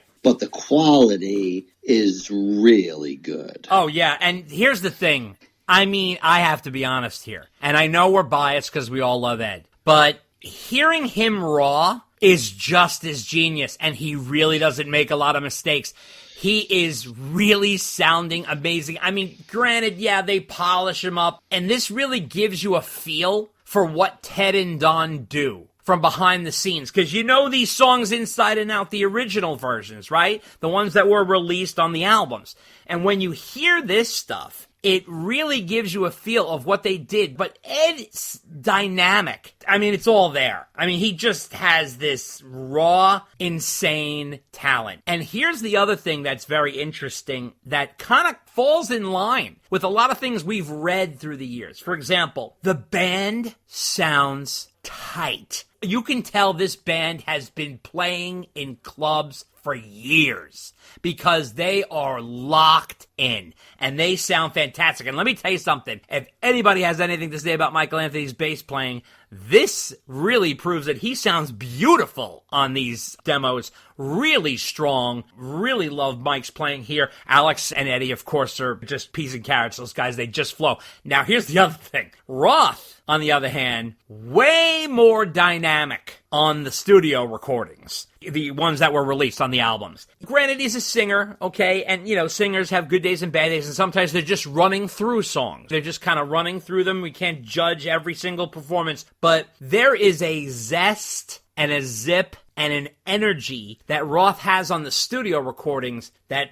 is not always here on all of these. But again, remember, they're demos, they're outtakes, you know, so you got to consider that. He's a little throaty at times, sometimes a little hoarse. You can tell, I mean, but again, remember, he's pushing out how many songs a day and singing them over and over again in the studio. Keep that in mind. But you can definitely tell that when we read in Ted's book and other books about the work that Ted and Don did with Dave to really get him up to snuff, okay? You can kind of tell that the band is ferocious. And Dave is a little behind the band in the sense that, like, he's not quite living up to the band's unbelievable musical dynamic. However, that doesn't, mean to say that Dave's not good. He's certainly good, but you can tell, like, he's young, he's green, he's figuring this out, but it's nice to see what he did release because you can tell the roots and seeds he came from here. So let's get into some of this. Jamie's Crying, track 1 instrumental, about 2 minutes and 19 seconds. It proves just how grooving this band is. Unbelievable dynamics, little extra licks at the end there from 155 to 210. On Fire, which comes in about 3 minutes and 9 seconds. This is kind of an extra crispy sound on Ed's guitar. Such an underrated Van Halen song, by the way, and just a true gem. There's no drums or bass or vocals, but it's so colorful and full of personality just with Ed's guitar, and you can see how much production gloss was added to this. There's definitely more production on Van Halen 1 than on like Van Halen 2 or some of the other albums for sure. And also 1984, there's more production too. And Dance the Night Away still has that sunshiny melody, but parts are different. Little parts are different. They're used for the chorus. They stop and shout out at the end. That's really kind of cool. And hear about it later. Dave's BSing with Ed in the intro. That's kind of fun. And here they double Dave's voice, almost like an Ozzy type effect. Runs about 2 minutes and 28 seconds. What did you make of some of these, Dave? Some songs are very well represented on this collection. Right. Like Jamie's Crying, for example. There's like 4 or 5 takes, and you can hear the song develop as it moves along, which is very interesting and very cool. Right. And you're right about them adding production, and Dave is feeling his way around. But again, these are like not final vocal takes. So he's still figuring out what to do, how to sing it. I mean, some of the lyrics are different. On some of the songs, you'll hear that some of the lyrics are quite different. One of the things I found interesting is that it sounds like, especially on the early albums, that they would play through the songs as a band. I mean, there certainly are takes where it's just Ed on guitar, or sometimes you'll hear a song with everybody except Ed on guitar. But they will run through songs with the whole band and even have Dave singing early lyrics or scat lyrics or something like that, which is why he doesn't sound as good as he does on the final album, because he's still figuring out what to sing. But it's all fascinating stuff, even though the songs have been released, how they make the songs and create them and ultimately get to the final version. It's just crazy stuff. Oh, yeah. And you got here Running with the Devil, David Lee Roth, multiple Vox, which is Dave's vocals are kind of multi-tracked. You can hear the music in the distance, and, you can hear his yelps and stuff like that. And also, you got Dance the Night Away. You could tell, when you hear these takes, one after another, one after another, one after another, you could see they're getting closer. They're getting closer to the song. It's so interesting. They're shaving a little bit off, changing a lyric here or there. That's very, very cool. You could tell that the lyrics are not all here on the Dance the Night Away version. One here is an instrumental version where obviously they're leaving a bed there for Roth to put in his lyrics. Ain't Talk About Love with no guitar. This is interesting. You got Alex, Mike, and Dave. They're saying not talk about love. Yeah, you may have all you want, baby, but I got something you need. Oh yeah, now I'm talking about love. My love is running to the core. They're not even using ain't, so you can tell how the lyrics are changing, but it's full of attitude and vibe, and it's interesting how they take out the not and turn it to ain't, which is really interesting, and the guitar comes in at the end. You also have Dance the Night Away. Again, multiple versions of this. You can hear lots of this. You can hear the cowbell is there, but it's not even fully realized to the cowbell that actually came out on the studio recording. It's a little slower, so you could tell like little different changes there. And the chorus is all there, though. The chorus is there, and we'll talk about this a little later. There was another form, we're going to get into it a little bit later, but it's fascinating to hear the development and the breakdown in place. Ain't Talk About Love, DLR, Vox, and Ed solos. You got Dave's voice raw, and it sounds great, and you can hear also he's doing background vocals, so they're dubbing him in, and the guitar has like a different sort of tone, almost like I know it sounds strange, it's almost like an Asian kind of tone that you would hear.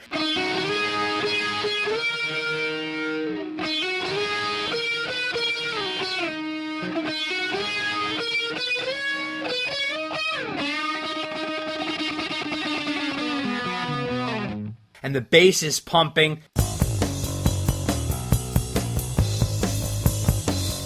That's a really cool verse. That's about 2 minutes and 25 seconds. Dance the Night Away, getting closer and closer. So you can tell by the Dance the Night Away, Alex does the cowbell. He stops it and then corrects it. But it also has a little bit different in the chorus, and you can tell that they're making changes. On Fire, Demo Vox, no guitar. You got like Dave, Mike, and Alex, and they're halfway through. The guitar comes in, and it comes in crystal clear. Then there's the Eruption Dry mix. You know how they talk about wet guitar, dry guitar, Dave? and this one is a dry. It's closer to the original without the reverb, but it's also pretty tasty. There's no pause and cut to the second part. You know, there's that drastic edit in the middle of Eruption, which immediately cuts to Ed going hard on that. What did you make of these, Dave? What did you think of these? I think all good stuff. I mean, You're pointing out all the great highlights of these tracks. So, yeah, you know, they talk about the dry mix or the wet mix or no reverb or things like that. Again, it's all Ed's guitar. You know, we're going to talk about tracks. Sometimes they have a room mix. Oh, yeah. A room mix is like a tape running in the middle of the room where everybody's playing. I think they had that for Eruption. I don't think we got to that yet. That's one of the songs that do that. So, and as you point out, like you get all sorts of combinations. Sometimes it's everybody playing. Sometimes it's like just a lead guitar and a vocal. The selections on this collection are really varied and a little bit all over the place. And that's not a complaint, by the way. That's an observation. So it's cool to hear that kind of stuff. The interesting thing about these things is it's not to be judged like a studio album.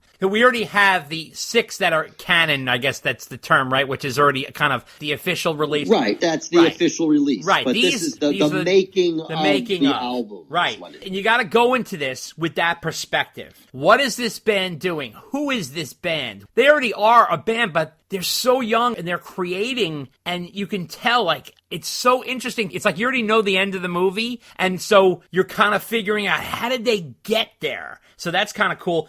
Now, you got a song called Light Up, Improv Jam. Here's like another gem. This is a gem where the band is playing a full instrumental and you can hear pieces of Light Up the Sky in there, but it's not Light Up the Sky, just pieces. It's not the same thing, but there's this great solo from Ed from about 2 minutes and 1 second to 2 minutes and 23 seconds, which is really, really cool.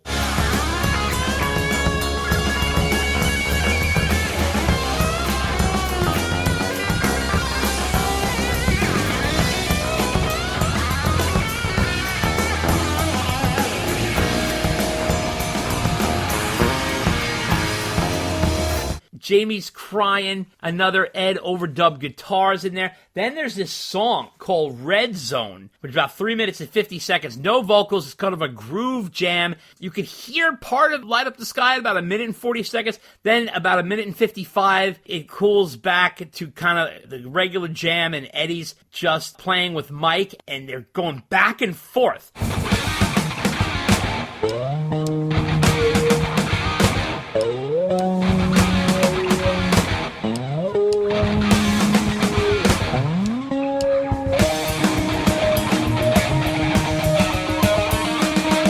Which is such an incredible little moment. And then there's a wild solo at about 2 minutes and 28 seconds, which I thought was incredible.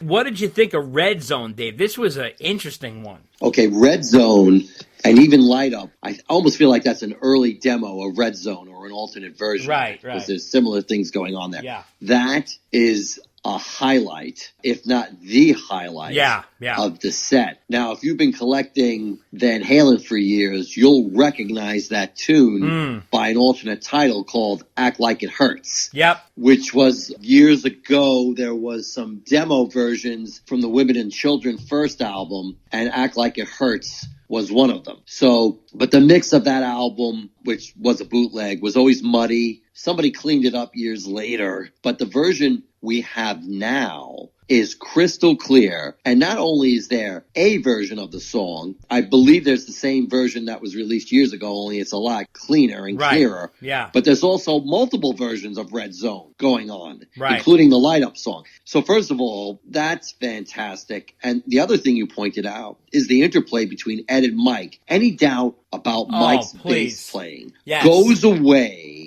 with this song, especially. There's one version of the song, I think it's called Great, in the title. Yeah. And Mike's intro there is just fan-freaking-tastic. It's literally Billy Sheehan level. It's like that kind of bass. Yeah.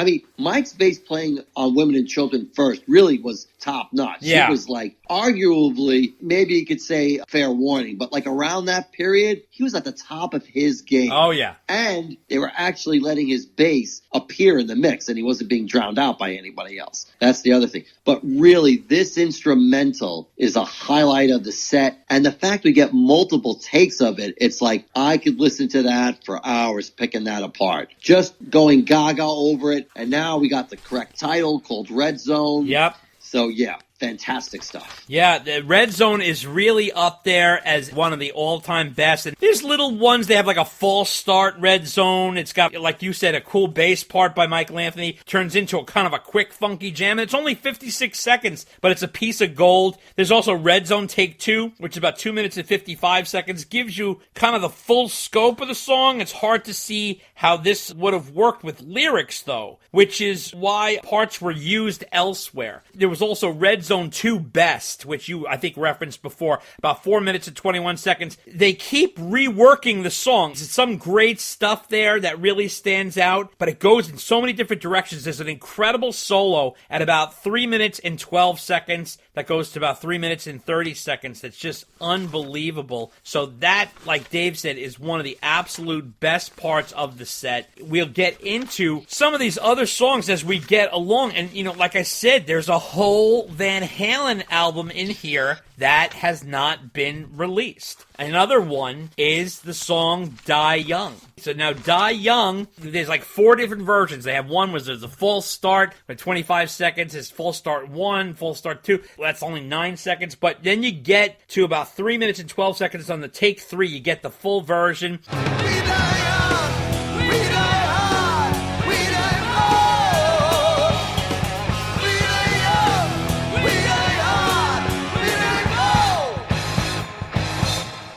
Wasn't it also called Die Bold, Dave? They might have called it that. Yeah, I think it was We Die Young, We Die Bold. Yeah. Yeah, there's multiple titles going on there. But this is one of the songs from the Ted Templeman demos. There's a few songs on here, maybe, I forget how many, maybe about a dozen or so that are tagged as Ted Templeman demos. Yes. So the interesting thing about these songs is you can hear them say, like, take 1, take 2. Yeah, you hear them. Right, like you said, there's some false starts. Yeah. So I was always under the impression that when they were recording these demos, it was like one and done. Okay, guys, you're going to record 25 songs. Right, bang it out.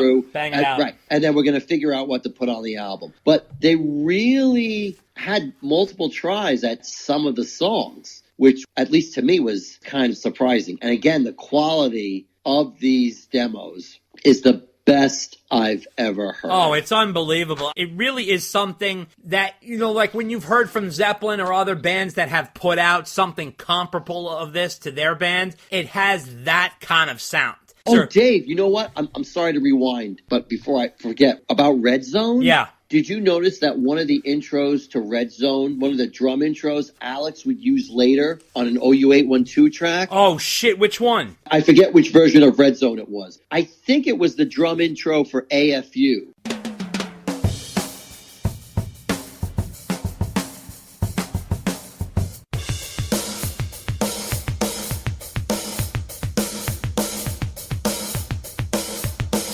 You know, when you got 74 tracks to listen to, I know. It's easy. And honestly, I was reading online and somebody pointed it out, and I had to go back. Yeah. And I was like, oh, yeah. So, yeah, just like little tidbits like that. You know, Alex had this drum beat, you know, something else that was lifted from that song that was used for another song later on. The interesting part about these songs, like Die Young and Red Zone, they're great and fun, but nothing measures up to what was released. It's never up to that quality. So you can kind of tell that Ted Templeman, obviously, and Don probably too, made some of these cuts or some of these suggestions, like, let's go with this, let's go with that. One of the songs that, by the way, from the first album is not on there is Feel Your Love Tonight. You don't hear anything from that. But it's interesting to see what was left on the cutting room floor because they didn't make the cut on the first album. The second album, you can tell what was left behind. which is... Yeah, although I will say Red Zone was really good. No, Red Zone's really good. Red Zone's really good. And even Die Bold, I thought that was a really good song, too, that I was always surprised. And not everything survives. Right, of course. And one thing I'm going to mention, which I really love, was Put Out the Lights. I really love that song. I think that's really cool. I mean, the groove on Put Out the Lights is tremendous.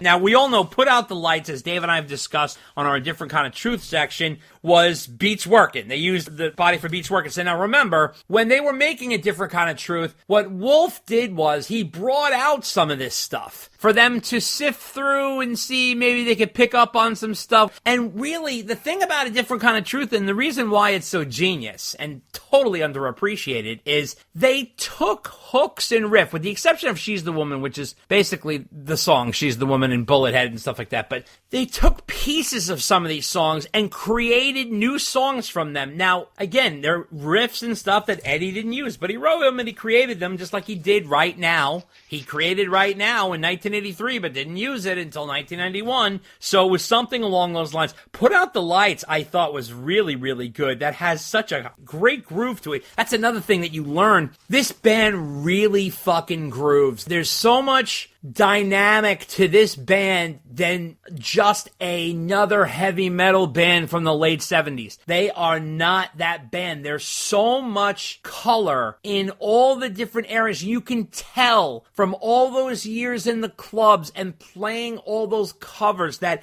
they have pieces of pop, they have pieces of funk, they have pieces of R&B, they have pieces of rock and roll, they have pieces of metal, they have pieces of everything in there. And then obviously it's put through the filter of Eddie and Alex, and, you know, it comes out like Van Halen. That's what's kind of really cool. Put Out the Lights, though, one of my all-time favorites. House of Pain, which comes in about 3 minutes and 43 seconds.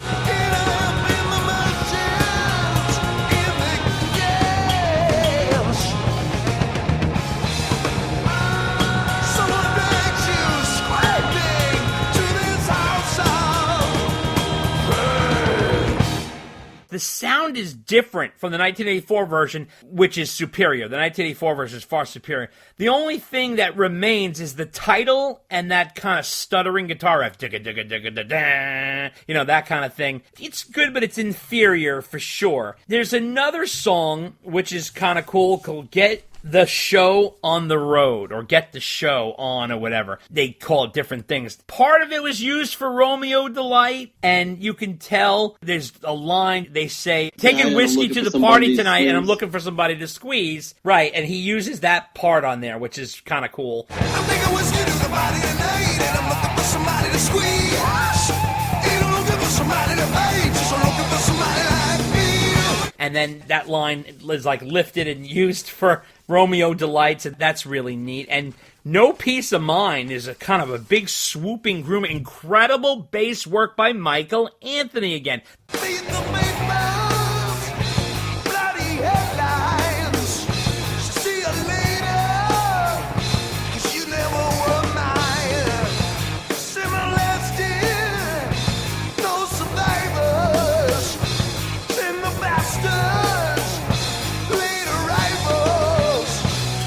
The melody's a little draggy, though, No Peace of Mind. It's about 4 minutes and 13 seconds. Yeah, I agree with you on that one. And now, Baby, Don't Leave Me Alone, in my opinion, it sounds like a Zeppelin ripoff. This doesn't even sound like Van Halen. It's sort of a strange track. Close his eyes to say goodbye.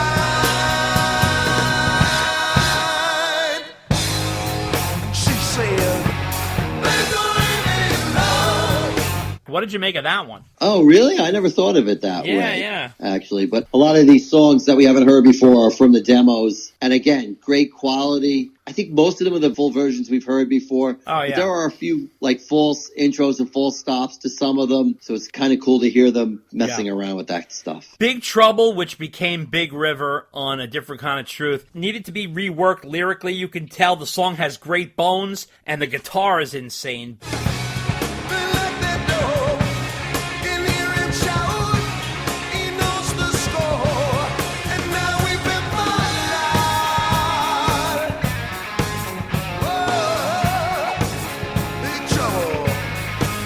they reworked it into Big River, which I think is a phenomenal track. So that's really kind of cool. I Want to Be Your Lover. This is another sort of like Zeppelin-esque kind of thing there. I wanna be your lover.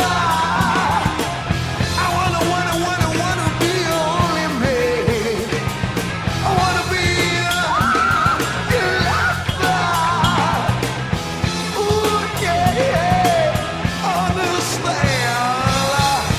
You hear Dave talking sometimes. He says, wait, this is starting out too slow. This is too slow. That's kind of fun to hear that little banter in between. You also get that at the end of You Really Got Me. He's like, what's left? What's left? Oh, we can do Happy Trails. And then all of a sudden they go into doing Happy Trails, which is from many years ago, even though they used it on Diver Down, but it's old, you know. They also had Mean Streets kind of jam, which was neat, but it's only 48 seconds. Obviously, we all know that part of Mean Streets was used in She's the Woman. So the guitar riff and the She's the Woman chorus remains in She's the Woman, and the Different Kind of Truth version I thought was way better. But the breakdown from the original She's the Woman was used for Mean Streets. So you kind of get that. You get run-throughs of On Fire and a million run-throughs of You Really Got Me, which they know so cold because they've done it so many times in the clubs. Let's Get Rockin', which has a great solo. This turned into Out of Space, as we all know, which I think is better.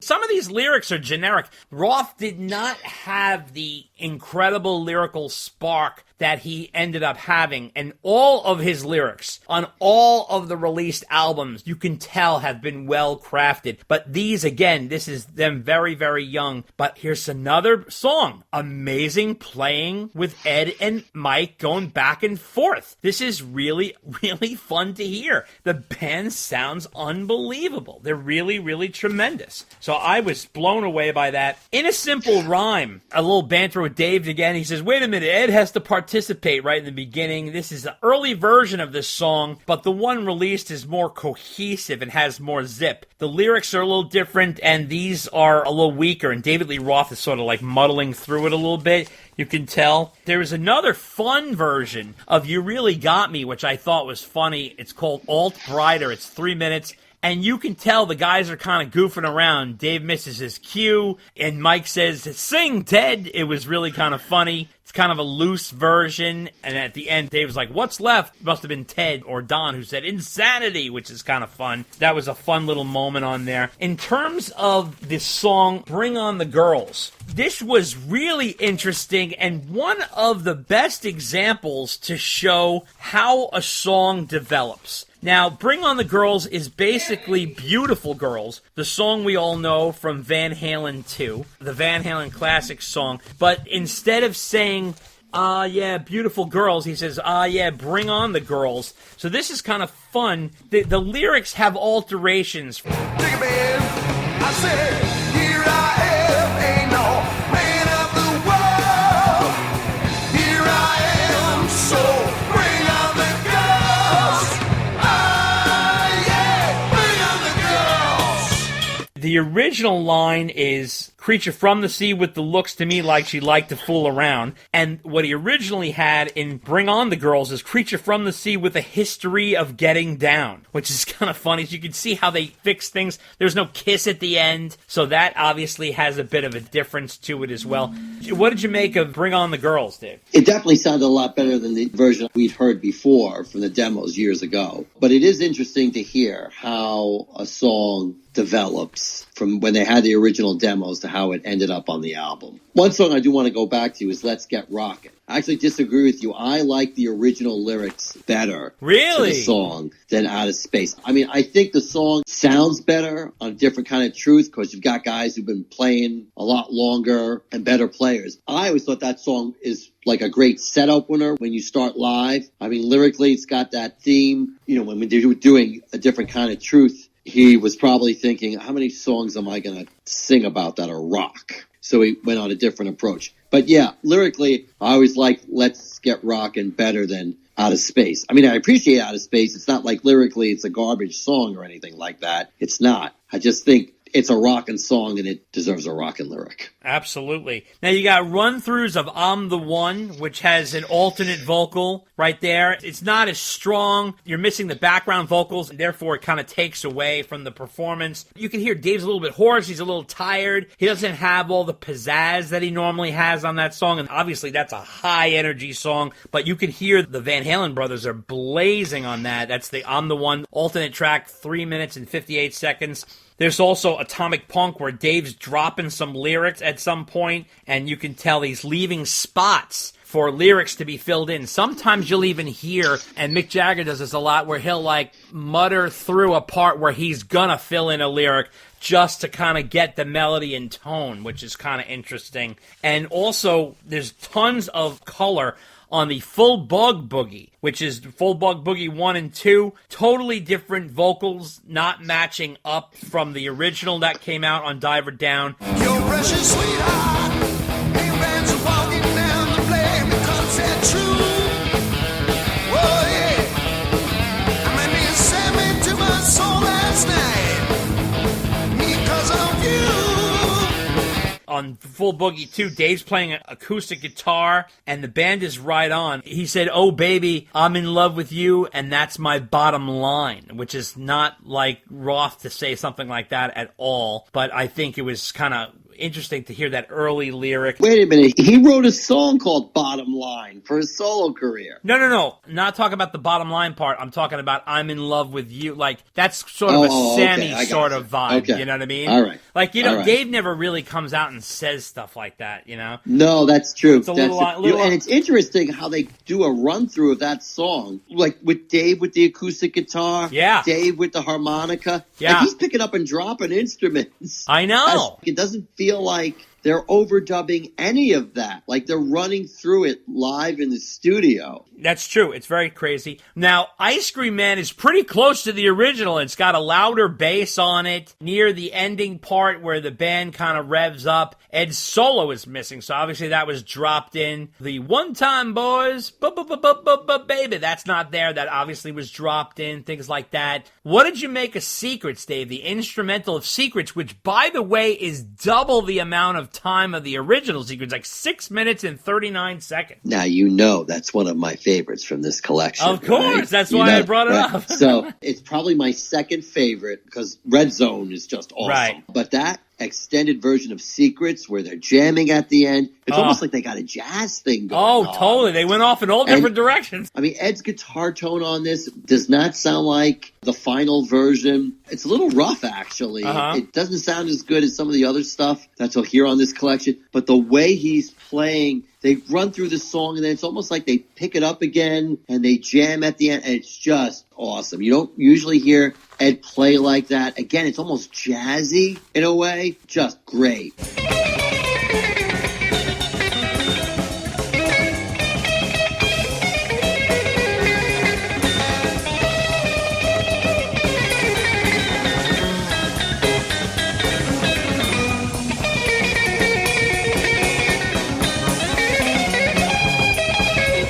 I mean, I'm biased to that song to begin with. Oh, yeah. But the way this version, like, this is the kind of stuff, like, people maybe ask, well, why bother putting out, like, another version of a song that was released already? Because this one, like, really adds something, another part of the story, to the version that was released. So, yeah, this was my second favorite from the collection. There's another unreleased one called Young and Wild, and that was fun to hear. I'm young and wild, not like the others.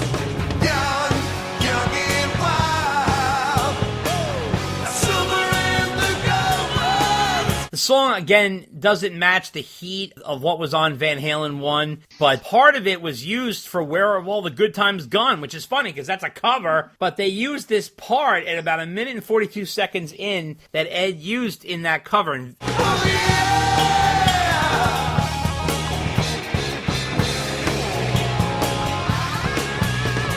Ed very often, especially in Dancing in the Streets, will add his own riffs, original riffs, in a cover just to make it jazzed up and kind of more colorful. And the end was used for another song. I'm trying to remember what Van Halen song it was, but the end for this song was put on another Van Halen song. Also, you have Dave joking around at the end saying, her name is G-L-O, like from Gloria, which is kind of fun. What'd you think of Young and Wild? Oh, I like that song. That was a good one. I think that was also from the demos they were recording at the time. Like you said, some songs are better than others, and obviously they're the ones that make the albums. Right. But some of those songs are like pretty close to like almost should have beens. Right, yeah. And so I think Young and Wild, if memory serves me correctly, I think that's a cover. I think that was written by the guy who was the manager for the Runaways. The girl group with Joan Jett. Right, exactly. I can't remember what his name. That was like Kim something. Oh, anyway, right. Yeah. Right. So somehow he's involved with Van Halen lore. And Van Halen got their hands on this song. And it was either written by or it was co-written by this guy. And not just like a flat-out cover. So a very interesting song that they never ultimately released legitimately. It wasn't garbage, wasn't crap, just wasn't good enough. Maybe they didn't want to give the guy the publishing, so they didn't record it. Yeah. But a fun listen nonetheless. And Dirty Movies gets an outtake at 4 minutes and 38 seconds. This is wild because you got background vocals that are all different. The mix is all over the place. Now, the song has many little pockets that are kind of swirled in there. You don't hear a lot of the shtick. There's also multiple versions of Ross vocals going at the same time. There's a clip of Unchained at the end. There's also a little bit of a lyrical change there. That was a wild. What'd you make of Dirty Movies, Dave? That was interesting. That was almost like an overdub on the finished song. I couldn't quite figure out what they were doing there because the song they were playing in the background, maybe it was like a background vocal session. It was interesting to hear, but it sounded, there were a couple songs like that in the collection where it just sounded very crowded, where they were like overdubbing just like too many things. Yeah. And I'm not sure what they were going for there. Yeah, obviously that song has a lot of editing and layering in it. We don't even realize it. We take it for granted, but there's obviously a lot of work put into that. Unchained, obviously Dave and I's favorite song. It gets a couple of renditions here. And one is a straight ahead guitar track. You can hear David Lee Roth's various vocals all together in one point with a few small lyrical changes. Dave's a little sloppy on this one. There's also an isolated guitar version that runs straight through. That's kind of interesting as well. There was also the Hot for Teacher tracks are funny because you have a dry guitar track, which is about 1 minute and 18 seconds. Kind of weird. You can hear the drums faintly in the background. And the weird part about it is the drums in the background is Alex Van Halen's intro. So you don't really know what's going on. You're almost like, if we could just get the mic across the room, maybe we would learn more about that intro, but it's faintly in the background. So that is kind of weird. So you can't really hear what Alex Van Halen is up to. And then Ed's only in the right ear if you're listening to headphones. And that was kind of weird. Also, there's the Hot for Teacher classroom noise. So when Dave was doing his little shtick, I got my pencil and all that stuff, all the little shticky stuff that he does, the background voice and the noise, the bottles falling over and rustling around, that is all recorded separately. So you got some of that. You can hear some of Michael Anthony's background vocals, Ed solos in your right ear. So you could tell the little pieces that were recorded that kind of layered into the song. What did you think of that? That was kind of interesting, right? That was interesting, and really the only 1984 clip. Yeah, that's true. We right, got, yeah. but we finally got to hear the speaking part of that song. Yeah. Unadulterated without the guitar playing in the background. I still can't make out what anyone else is saying. Yeah, I thought it's impossible. They're all mumbling, especially Ed and stuff like that, so that's kind of weird. Well, how funny was it that Alex's drum intro was recorded, but it's so faintly in the background you can't tell what the hell's going on. That's just incredible. Yeah, I was kind of hoping we'd be able to finally figure out what was going on with that intro, but Absolutely. No such luck.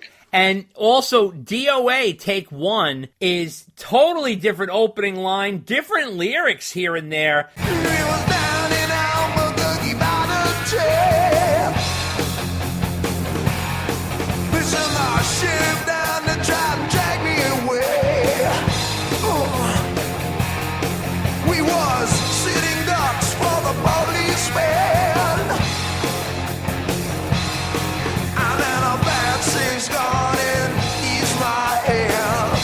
The release version is way better. Dave is a little growly on this one, and he's talking over Ed's solo, which isn't cool, but you can tell kind of the seeds for this song. They did a lot of run-throughs of Jamie's Crying, which was kind of close to the original. Where Have All the Good Times Gone? There's no backing vocals on this one, which makes it a little weaker. David doesn't have the zip that he typically does on the studio release version. He even screams out solo before Eddie's solos, which is kind of funny. So little nuances you can tell here and there, which is kind of fun. Somebody get me a doctor. There's an alternate version of that. The lyrics from David Lee Roth are a little different. It still has that stomp, though, that it typically does, but it's a little shifted off a little bit. Then it goes kind of off into a different direction, and that kind of comes back to the original riff. It's interesting to hear. What did you make of that one? Yeah, isn't there an extra solo in there too? Yeah, there is. It's definitely, it's definitely an interesting alternate version, but you can see how they tightened it up before the ultimate release. Oh, yeah. Regardless,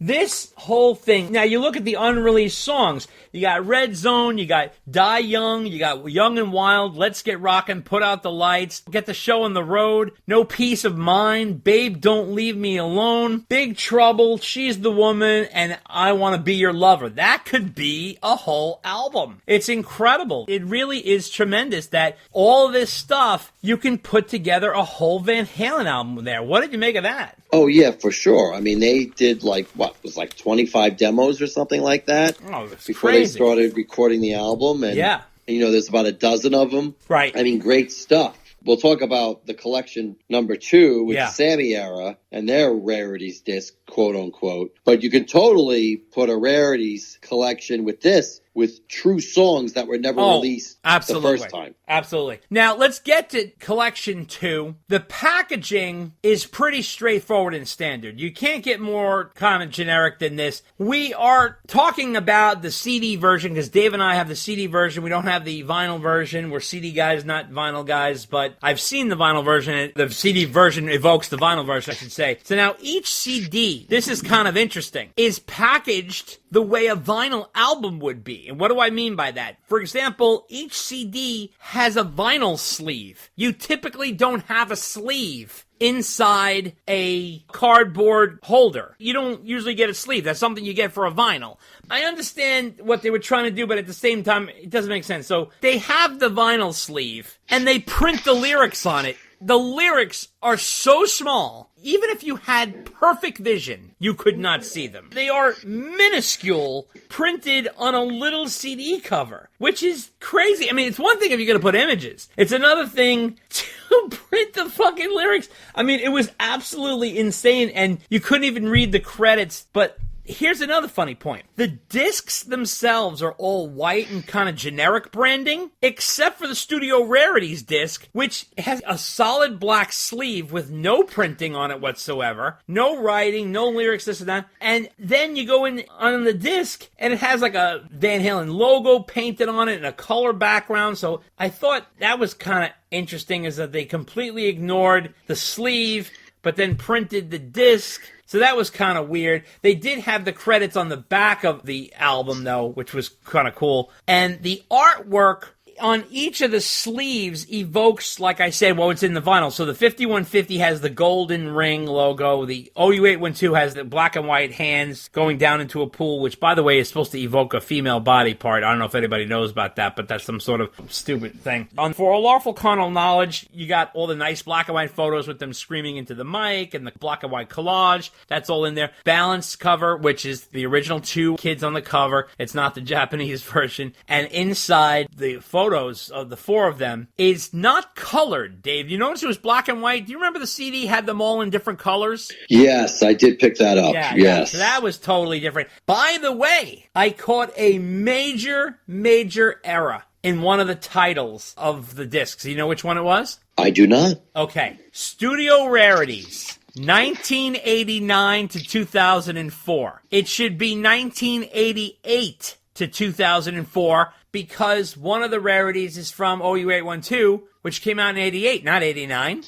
Oh. Oh, how do you like that? Very good, my son. Yes, and they all were put together in a black box with a silver VH ring logo on the outside, which is fine. It's generic, but fine. So now, this set was needed, okay? And I'm not against the set. I think the collection, too, is absolutely needed. These discs need to be cleaned up, and for the most part, they do sound better. They do sound better, and they do sound cleaner. Now, you're not getting what you want on OU812. You're not getting the bass mix that we want. The bass is still really buried. Dave, what was your reaction to the packaging? So, reaction number one. Not sure if you noticed this, Dave. Yeah. And again, I didn't notice this either until somebody pointed it out. Okay. The Van Halen logo on the front is not straight. What do you mean straight?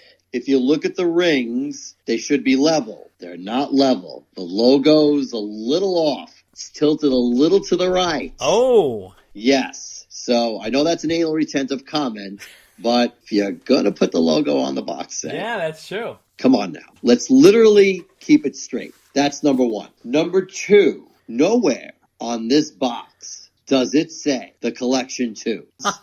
The only thing it says is on the spine. Yes. It has the Van Halen logo, which I also think that one's crooked too. It says 1986 to 1996. Right. And my anal retentive comment about the dates was, that's not quite right, because Balance came out in 1995. And it said so right on the back of the box. But if you really want to get anal retentive, that 96 date is wrong anyway, because it should really be 1986 to 2004. Right. Because that's when the Studio Rarities come out. Oh, my God. So I don't know where the 96 date comes from.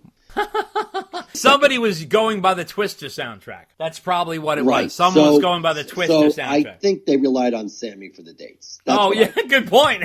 Sammy, Right? maybe Sammy was the one doing the dates. So your observations about the packaging are dead on. The only thing I will add is, so these CDs are supposed to mimic the LPs. Yes. So if you have the LPs, the lyrics are going to be readable on the LPs. Yes, yes. When you shrink them down to CD size, Oh, my God. not so much. Yeah. Right? I mean, it's ridiculous. They really should have rethought that through, but that wasn't the goal. You were right. The Studio Rarities disc, where they have the insert in there and it's just black. Yeah. Talk about a waste of space and a waste of opportunity. They could have totally slapped some pictures there, and they were just lazy and did not. Or had the credits. They put the credits on the outside of the cover on the back. So, and they have photos on the back and on the front from the promotional Balance era. So, right. I mean, those are nice. I mean, it's nice they're great. to credit it. It's like wasted real estate. Like you have all this space and you do nothing. It's funny. So now let's get into each of the albums just a little bit. Obviously, we all know the albums. I'm just going to touch on them briefly. So, after listening to them, one thing I noticed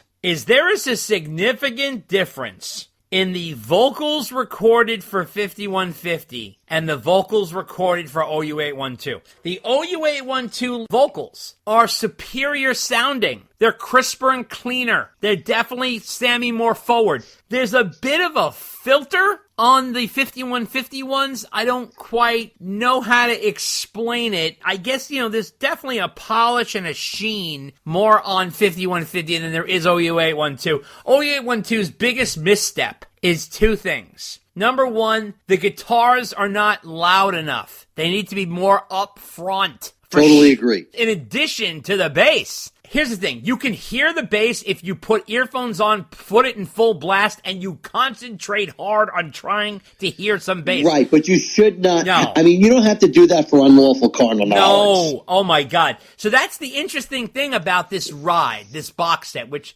again, I'm all for. I'm not against the box set. You really hear the evolution of the sound of this band. And when I say this band, I mean the Van Hagar years. So 5150, obviously very, very 80s. Very 80s. You got the opener, which is good enough. The more I look at it, it's definitely sort of like almost an attempt at doing Roth with the yelps and the screams, the mid-break with the joke, which really isn't funny, and, the whole... That's very true. It's just unbelievable. It's almost embarrassing. You know how, things change over time, you get perspective on things? So there's a little bit of that kind of it's a little cringy. I mean, I love Good Enough, but again, Sammy sexual innuendo lyrics. Summer Nights. The vocals are a bit canned. You can almost hear it when you listen to it, especially in earphones. You know, you can kind of tell. But the thing that this album has over OU2, there's an energy and an excitement to this album, which is definitely more palpable. The guitars are way more upfront on this album than they are on OU812. And Dreams sort of has some magic dust on it. It's very produced. The vocals are very strong, although they go through a filter. The guitars could be louder. They're definitely buried in the mix. Get Up, you know, the Steinberger, I guess, is the guitar on there, right? That still sounds amazing. I wonder, though, if the Frankie was used on the solo, because the solo sounds a little different. I'm not really sure. All the guitar heads would know about it. I thought the Steinberger was used on Summer Nights.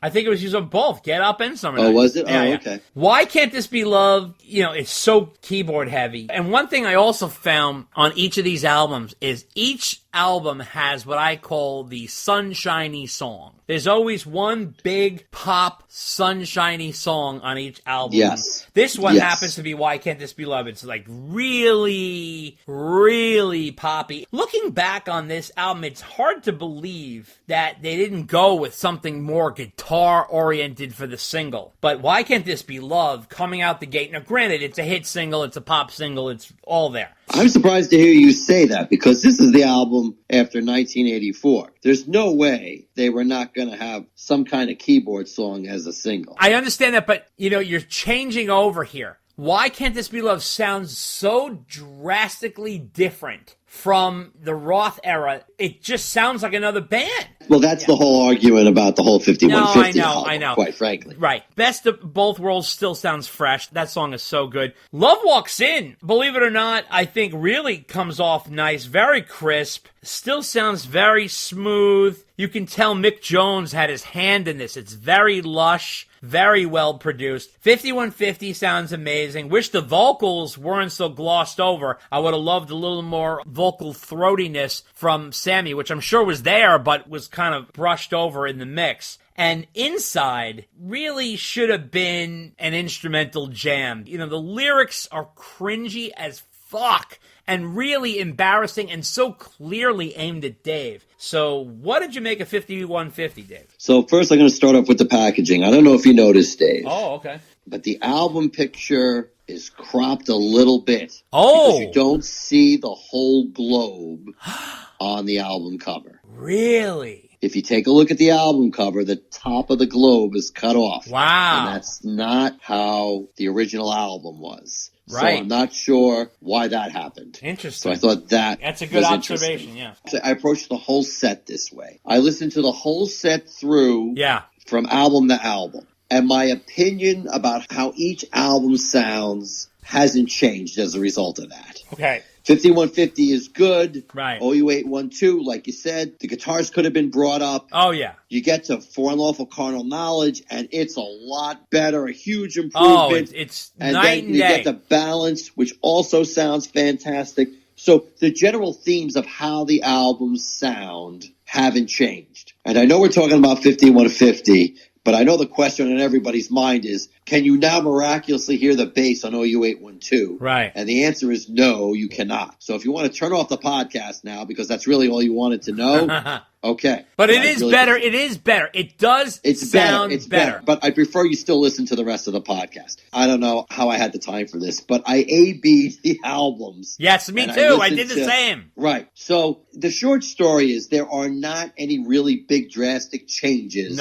between them. Now, I will say all the albums now are at a consistent volume. Yes. Okay? Yes. Which is good because if you want to, mix the songs together, you don't have to sit there and worry about, well, this one's louder and this one's softer. And you used to say when we used to make a mix, they would drop up and down, up and down. Yeah. Right. Now, interestingly, the volume on these is not all cranked up, which is typically what you see a lot with remastered albums. No, it's not. Remastered, the volume gets louder. Right. That is not the case with these. Like 5150 and OU812, maybe they're a little louder. For Unlawful Carnal Knowledge, About the same. Balance, a little quieter, believe it or not. And by the time you get to some of the rarities tracks, including the songs recorded in 2004, they're definitely quieter. So hats off to Bernie Grundman for not doing the loudness war thing. Yeah. And some people were doing, I forget what it's called, like a spectral analysis or something like that. Everything is not like overdriven to the point where the peaks are going past the way they should. So the sound quality is nice. Now,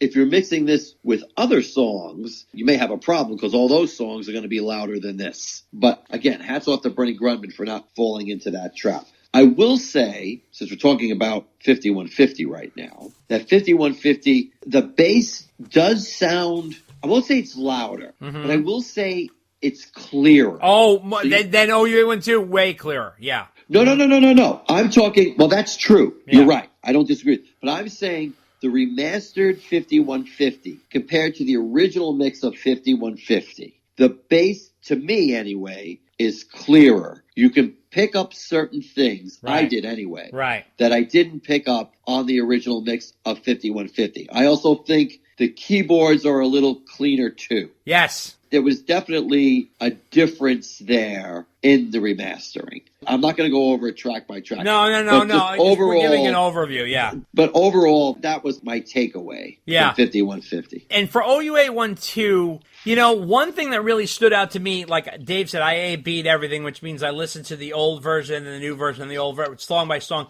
I can't believe how buried Ed's guitar is in songs like Mine All Mine. Even AFU, the guitar is too muffled. That shit should be in your face. I totally agree with you, and that was my biggest disappointment with this album the first time. Yeah. And it's still an issue, quite frankly, is that the Brown sound is gone. Yes. The guitar songs just don't jump out at you at all. And it really robs them of any power or Ed magic that they would have. Plus, I think the music was a little lazy and derivative, but I mean, we're not going to do an album review. No. But in terms of sound quality, compared to the old album, is it better? Yes. Yeah, but sure. The same issues that affected it the first time still affect it now. Yeah. I tell you one thing I also picked up on, the song Source of Infection. Sam and Eddie are doing a little take on David Lee Roth and Steve Vai here, because Sammy starts talking to Eddie's guitar like Dave and Steve Vai did on Yankee Rose. Hey, Eddie! Say what?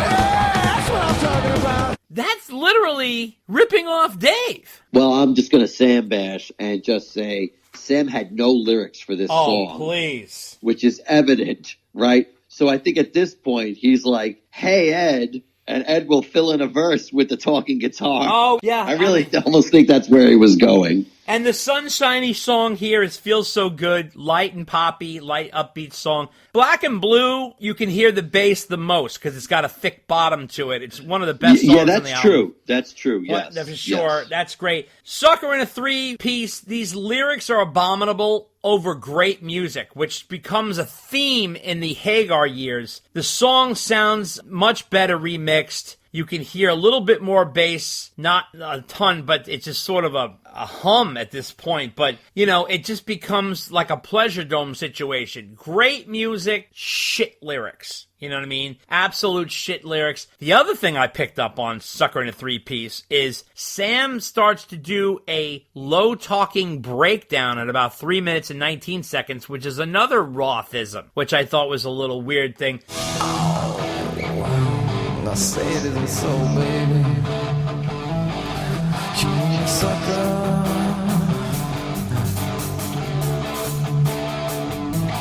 You just a sucker. You just a sucker. Look at all that money, baby. And your sugar daddy. You a sugar mama. Cabo Wabo, this song could have been, I think, an epic Van Halen song. Love this song, except, the lyrics, he's scraping them together. The bass is there on there, but it's buried. It is overall louder, but that is definitely an album highlight. But, like Dave said, songs like AFU, Sucker in a Three-Piece, and Source of Infection, these guitar songs and the crunch is not in your face, and it's so heartbreaking because the playing is great. Don't get me wrong, the playing is phenomenal. Agreed. But to not highlight it, that is heartbreaking. So that's OE812. On to For Unlawful Carnal Knowledge. You know, this is our favorite Van Hagar Years Era album, and let me tell you something. It stands up beautifully. It really, really does. Pound Cake, still probably the best opener that Sam ever had on an album, for sure. You know, it really is incredible. Runaround, still spot on. Great single, great concert song. Sounds great. Spanked. Such a cool, dark music bed that Sam completely ruins with his sexual innuendo. Although I'll give you, when Sam is spot on, he's spot on. Like Judgment Day, fantastic. The band has never sounded so good in this era with Sam. There's 4 on the floor, high energy. You can hear everybody. Andy Johns is killing it here. You can hear Mike and Al and everybody on this. So, so good. Man on a Mission, another killer track ruined by Sammy's sexual innuendo. Unbelievable. In and Out, another unbelievable album track. Band's in the groove. They really took their time on this album, you can tell. Pleasure Dome, an absolute Alex Van Halen masterpiece where he's in the driver's seat. This is like his eruption. You know, you got to listen to this song in earphones to properly appreciate the musical masterpiece that it is. Lyrically, an absolute train wreck. Should have been an instrumental. Sam's lyrics are absolutely laughable. The Sunshiny song, Top of the World, great pop song. Can't believe Ed didn't like it. It's really kind of a Van Hagar classic in a way. 316, nice and clean. That's always been perfect. Right Now, I mean, what can you say? That song is an absolute anthem. It's incredible. Andy Johns, the beautiful mix that he creates here with the drums and the bass, balancing the piano and the guitar is really bar none. The remastered version here sounds fantastic. Dream Is Over, completely underrated track from the album. I can't say enough about this album. What an incredible comeback from OE812. What did you think of this one, Dave? So I really didn't hear a lot of difference between this version and the prior version. Nothing really jumped out or stood out at me, except the intro to Pound Cake. Oh, boy. On the remastered version. Yes. Is gone. Now, I know the original intro was fairly quiet, to be fair. Right. Like, you really had to crank it up to hear what was going on. Right. Which was basically, I think it was Ed plugging in his guitar and them saying, okay, you know, let's do it. And then they'd start the song, which I think is a cool way to start the album.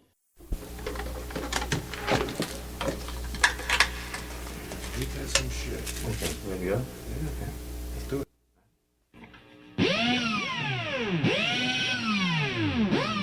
But that is gone. The new remastered version jumps right into Pound Cake. And I'm really curious why they decided to get rid of that. My question to you is, was it done on purpose or by accident? Great question. I feel like that's a major oversight. Or was it an Alex thing? Was it an Alex thing that said, you know what, that always fucking bothered me, get rid of that? I don't know. That is really interesting because let me tell you something. There's a lot of little intros like that on, like, let's say OU812. They didn't cut off the 1, 2, 3 before finish what you started. They didn't cut that out. They didn't cut out, we don't need no stinking click off of Balance. There's all these little things. There's a lot of those before a lot of Van Halen songs. They didn't cut out any of those. Right. Or even on this album, like the intro to Dream Is Over, where they're like, psst, hey, wake up. Right. I mean, I don't know. You'd have to ask them. But that was very noticeable. But other than that, I really didn't hear much. I mean, I thought this album sounded pretty good the first time. So, I mean, that's my listening experience.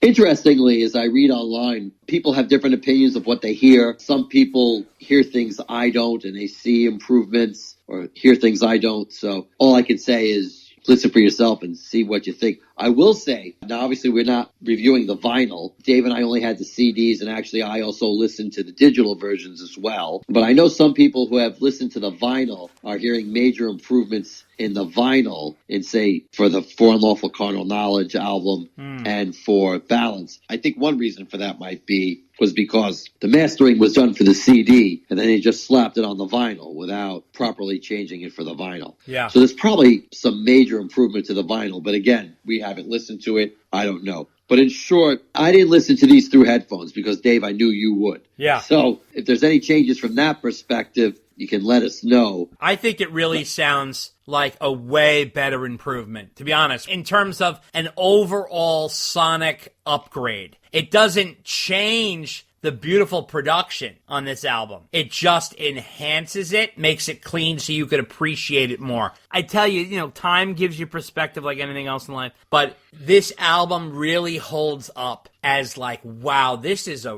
really fucking good album. And really, Van Hagar's best, for sure. Well, I always flip-flop between this and 5150 as far as the best Van Hagar album. Okay. So, okay. Depends on the day of the week. But let's move on all right, let's to move on. Balance. Yeah. Balance.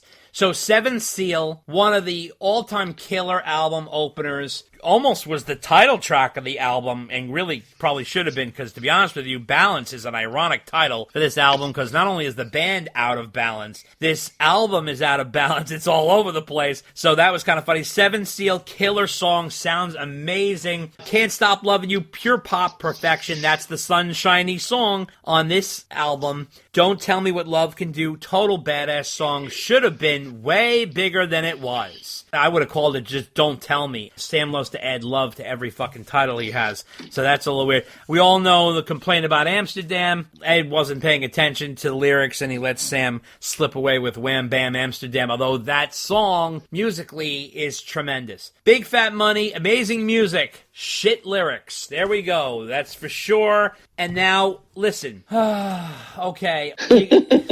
Strung Out, I think, is a waste of time. Doing time. I'm all for Alex having a drum track. This is not the Alex Van Halen drum solo I want. The fact that it doesn't go into Baluchitherium drastically kills me. It's drastically missing here. It drives me insane that that's not there. I can't believe that was removed from this album. We all know it didn't fit on the vinyl, and then all of a sudden it becomes a bonus track. Bullshit. That was not a fucking bonus track. They kicked it over to the studio rarities, but it really upsets the balance of this album, and I'm really upset about that. What do you think about that, Dave? Well, not only is Baluchitherium missing, yes, but they changed the track listing of the rest of the album. Oh, did wow. you catch that? I did not, yeah. Holy shit. Yes, because from Doing Time to Not Enough are in a different order than they originally were on the CD. Yeah. Because the way the album is configured now, the last three songs, Not Enough,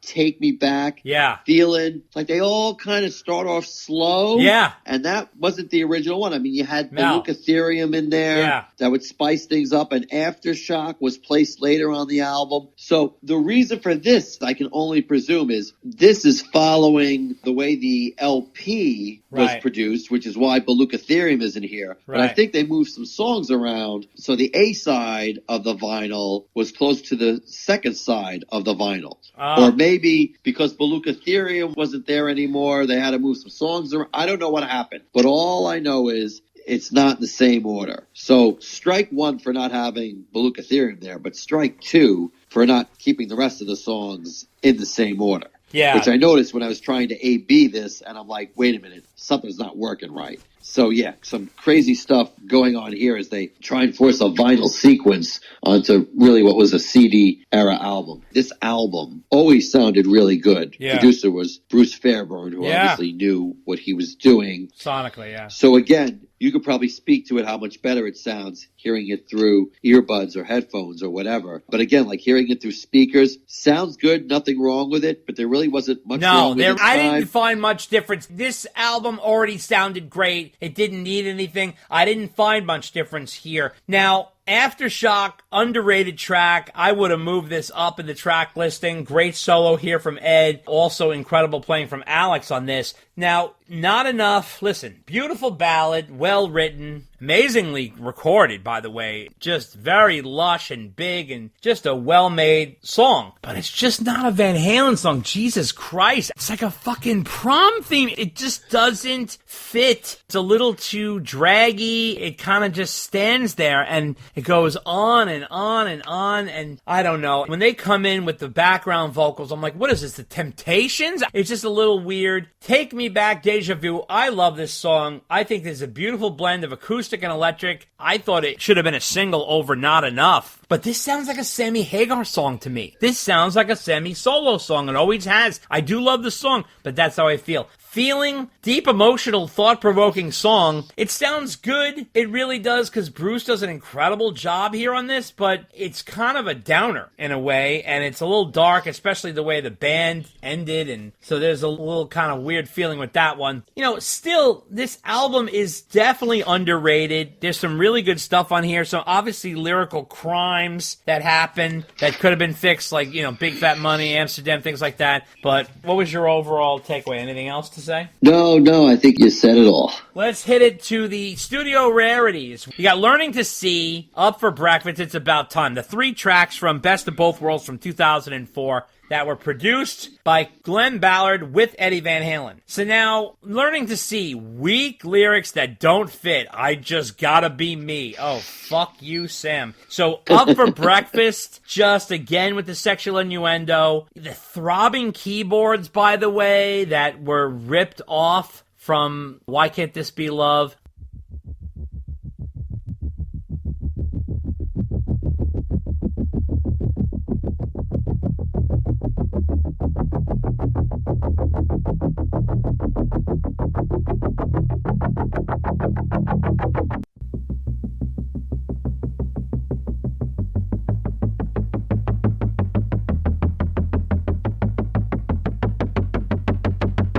Definitely not needed here. It's way overcompensating for the fact that Michael Anthony is not on bass. It's About Time. I really love this song, and I really think it didn't have the punch that it should have had on radio and stuff like that. Humans Being. Tremendous, tremendous song. One of the best songs by the Van Hagar years. Perhaps the tension and the anger that was going on in the band came through in the track. But holy shit, that is quite the tornado. No pun to the twister there. I see what you did there. Yeah, you see what I did there. Respect the Wind. Why is this on here? That is insane. That is not a Van Halen song. It doesn't fit. It's an instrumental that's movie music. It stands out like a sore thumb here. Nothing against the song. It doesn't belong here. If you're going to do that, then where's Donut City? Well, exactly. That's insane. It's the same level as that. It should have been Between Us Two. That would have at least given this studio rarity some weight. Crossing Over, I think this song is great. I think it should have been recut because it doesn't have Alex and it doesn't have Mike. That's Ed on bass and drums. No. Slow down, Tonto. Slow down. Okay. Al is definitely on this track. Are you sure about that? I will bet you any amount of money. Oh, boy. That Al is on the track. That song was written of a very good childhood friend of Alex and Eddie's that they grew up with over here in the States and committed suicide. And that was basically Eddie. I don't know, I guess that was kind of a way he was dealing with it, his grieving about it. And he went in, they played all the instruments, just did it by himself. Him and Don Landy. And he played drums, bass, a bunch of cool guitar stuff. We heard that. Yeah, there's all kinds of layered guitar stuff that comes into it and whatever, but a very heavy track, you could say. If you put your headphones on there, Sonny Boy, you'll hear there's 2 drum tracks. Okay. One in the left ear and one in the right ear. Okay. And the one in the left ear is the one Ed recorded in the 80s, and the one in the other ear is the modern track that Al recorded. Okay. Now. So when Sam says that Ed recorded everything back in the day. Yes, that's true. He did. But when they updated the song, Al put on a new drum track. Okay. Ed put on an additional guitar track. Okay. I don't know who was playing bass, but it's not just Ed. One thing that bothers me after looking back at this song is the Sam spoken lyrics with that effect on it in the background. Oh, that's gotta go. That was horrible.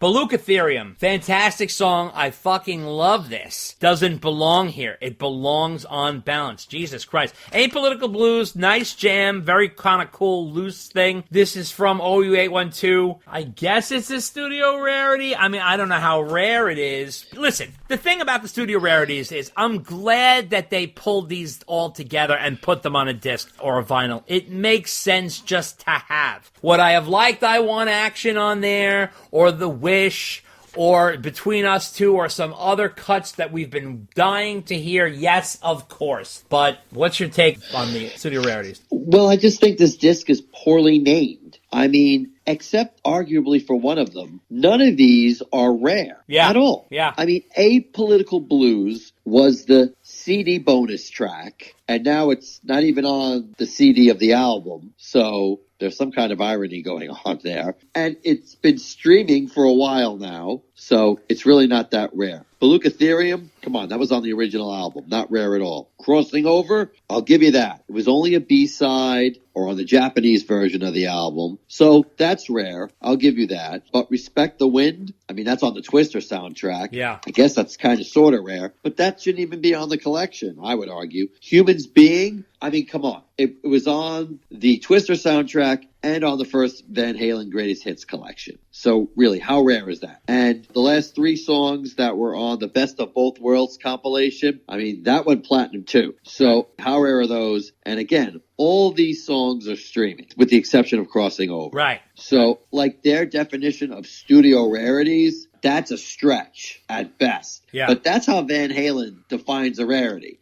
It's not really that rare. That's I just true. think they were so hell-bent on getting the vinyl the way it is that they were too lazy to change the CD collection and make the CDs as they originally were. Now, which is disappointing, but not surprising. And it's just symbolic of this whole collection. The sound quality is really good. Yeah. Not complaining about it at all, but some of the things that we pointed out today on how they collected this and, you know, some of the things that were missing, you know, even things like the logo's not straight. It's like, who's paying attention to this? Is it worth the money? I mean, for the CDs, absolutely. I mean, how much is the collection, Dave? It was like $40 or something like that? It's well priced. Yes. Now, here's the thing. The box set was needed. The albums desperately had to be cleaned up. Although the Rarities disc is not what we wanted, it's at least pulled together the 8 tracks, and it's something. So these mini career-spanning box sets, by the way, are becoming more common. There's one for Rat, there's one for Skid Row, there's one for Cinderella, there's one for Motley Crue, where they kind of do like these little mini, and they're affordable. They're like $30, $40. Whitesnake has done it too. Oh yeah, Whitesnake's another one. The question is, what about the outliers? Now we have Collection 1, Collection 2. What about A Different Kind of Truth? What about Van Halen 3? Where do they fit in? Now, what about a Collection 3? If you take Van Halen 3, A Different Kind of Truth, and I know you're going to go crazy, the Lost Gary album, the Lost Gary live album, Live Right Here, Right Now, Tokyo Dome, and a Rarities disc that throws on That's Why I Love You, and Between Us Two, the Once remix, I Want Action, Out of the Ether, The Wish, In the Midnight Hour, and the songs from the 2001 session with David Lee Roth. That would be an incredible Collection 3. Just what I said there. All those things. Now, you never know. Another something could drop online. You never know what's going to happen. So stay tuned. Same bat time, same bat channel. Whoa! How about that for rock video music fans? Live all day, all night. You know what you need. Only right here on Dave TV.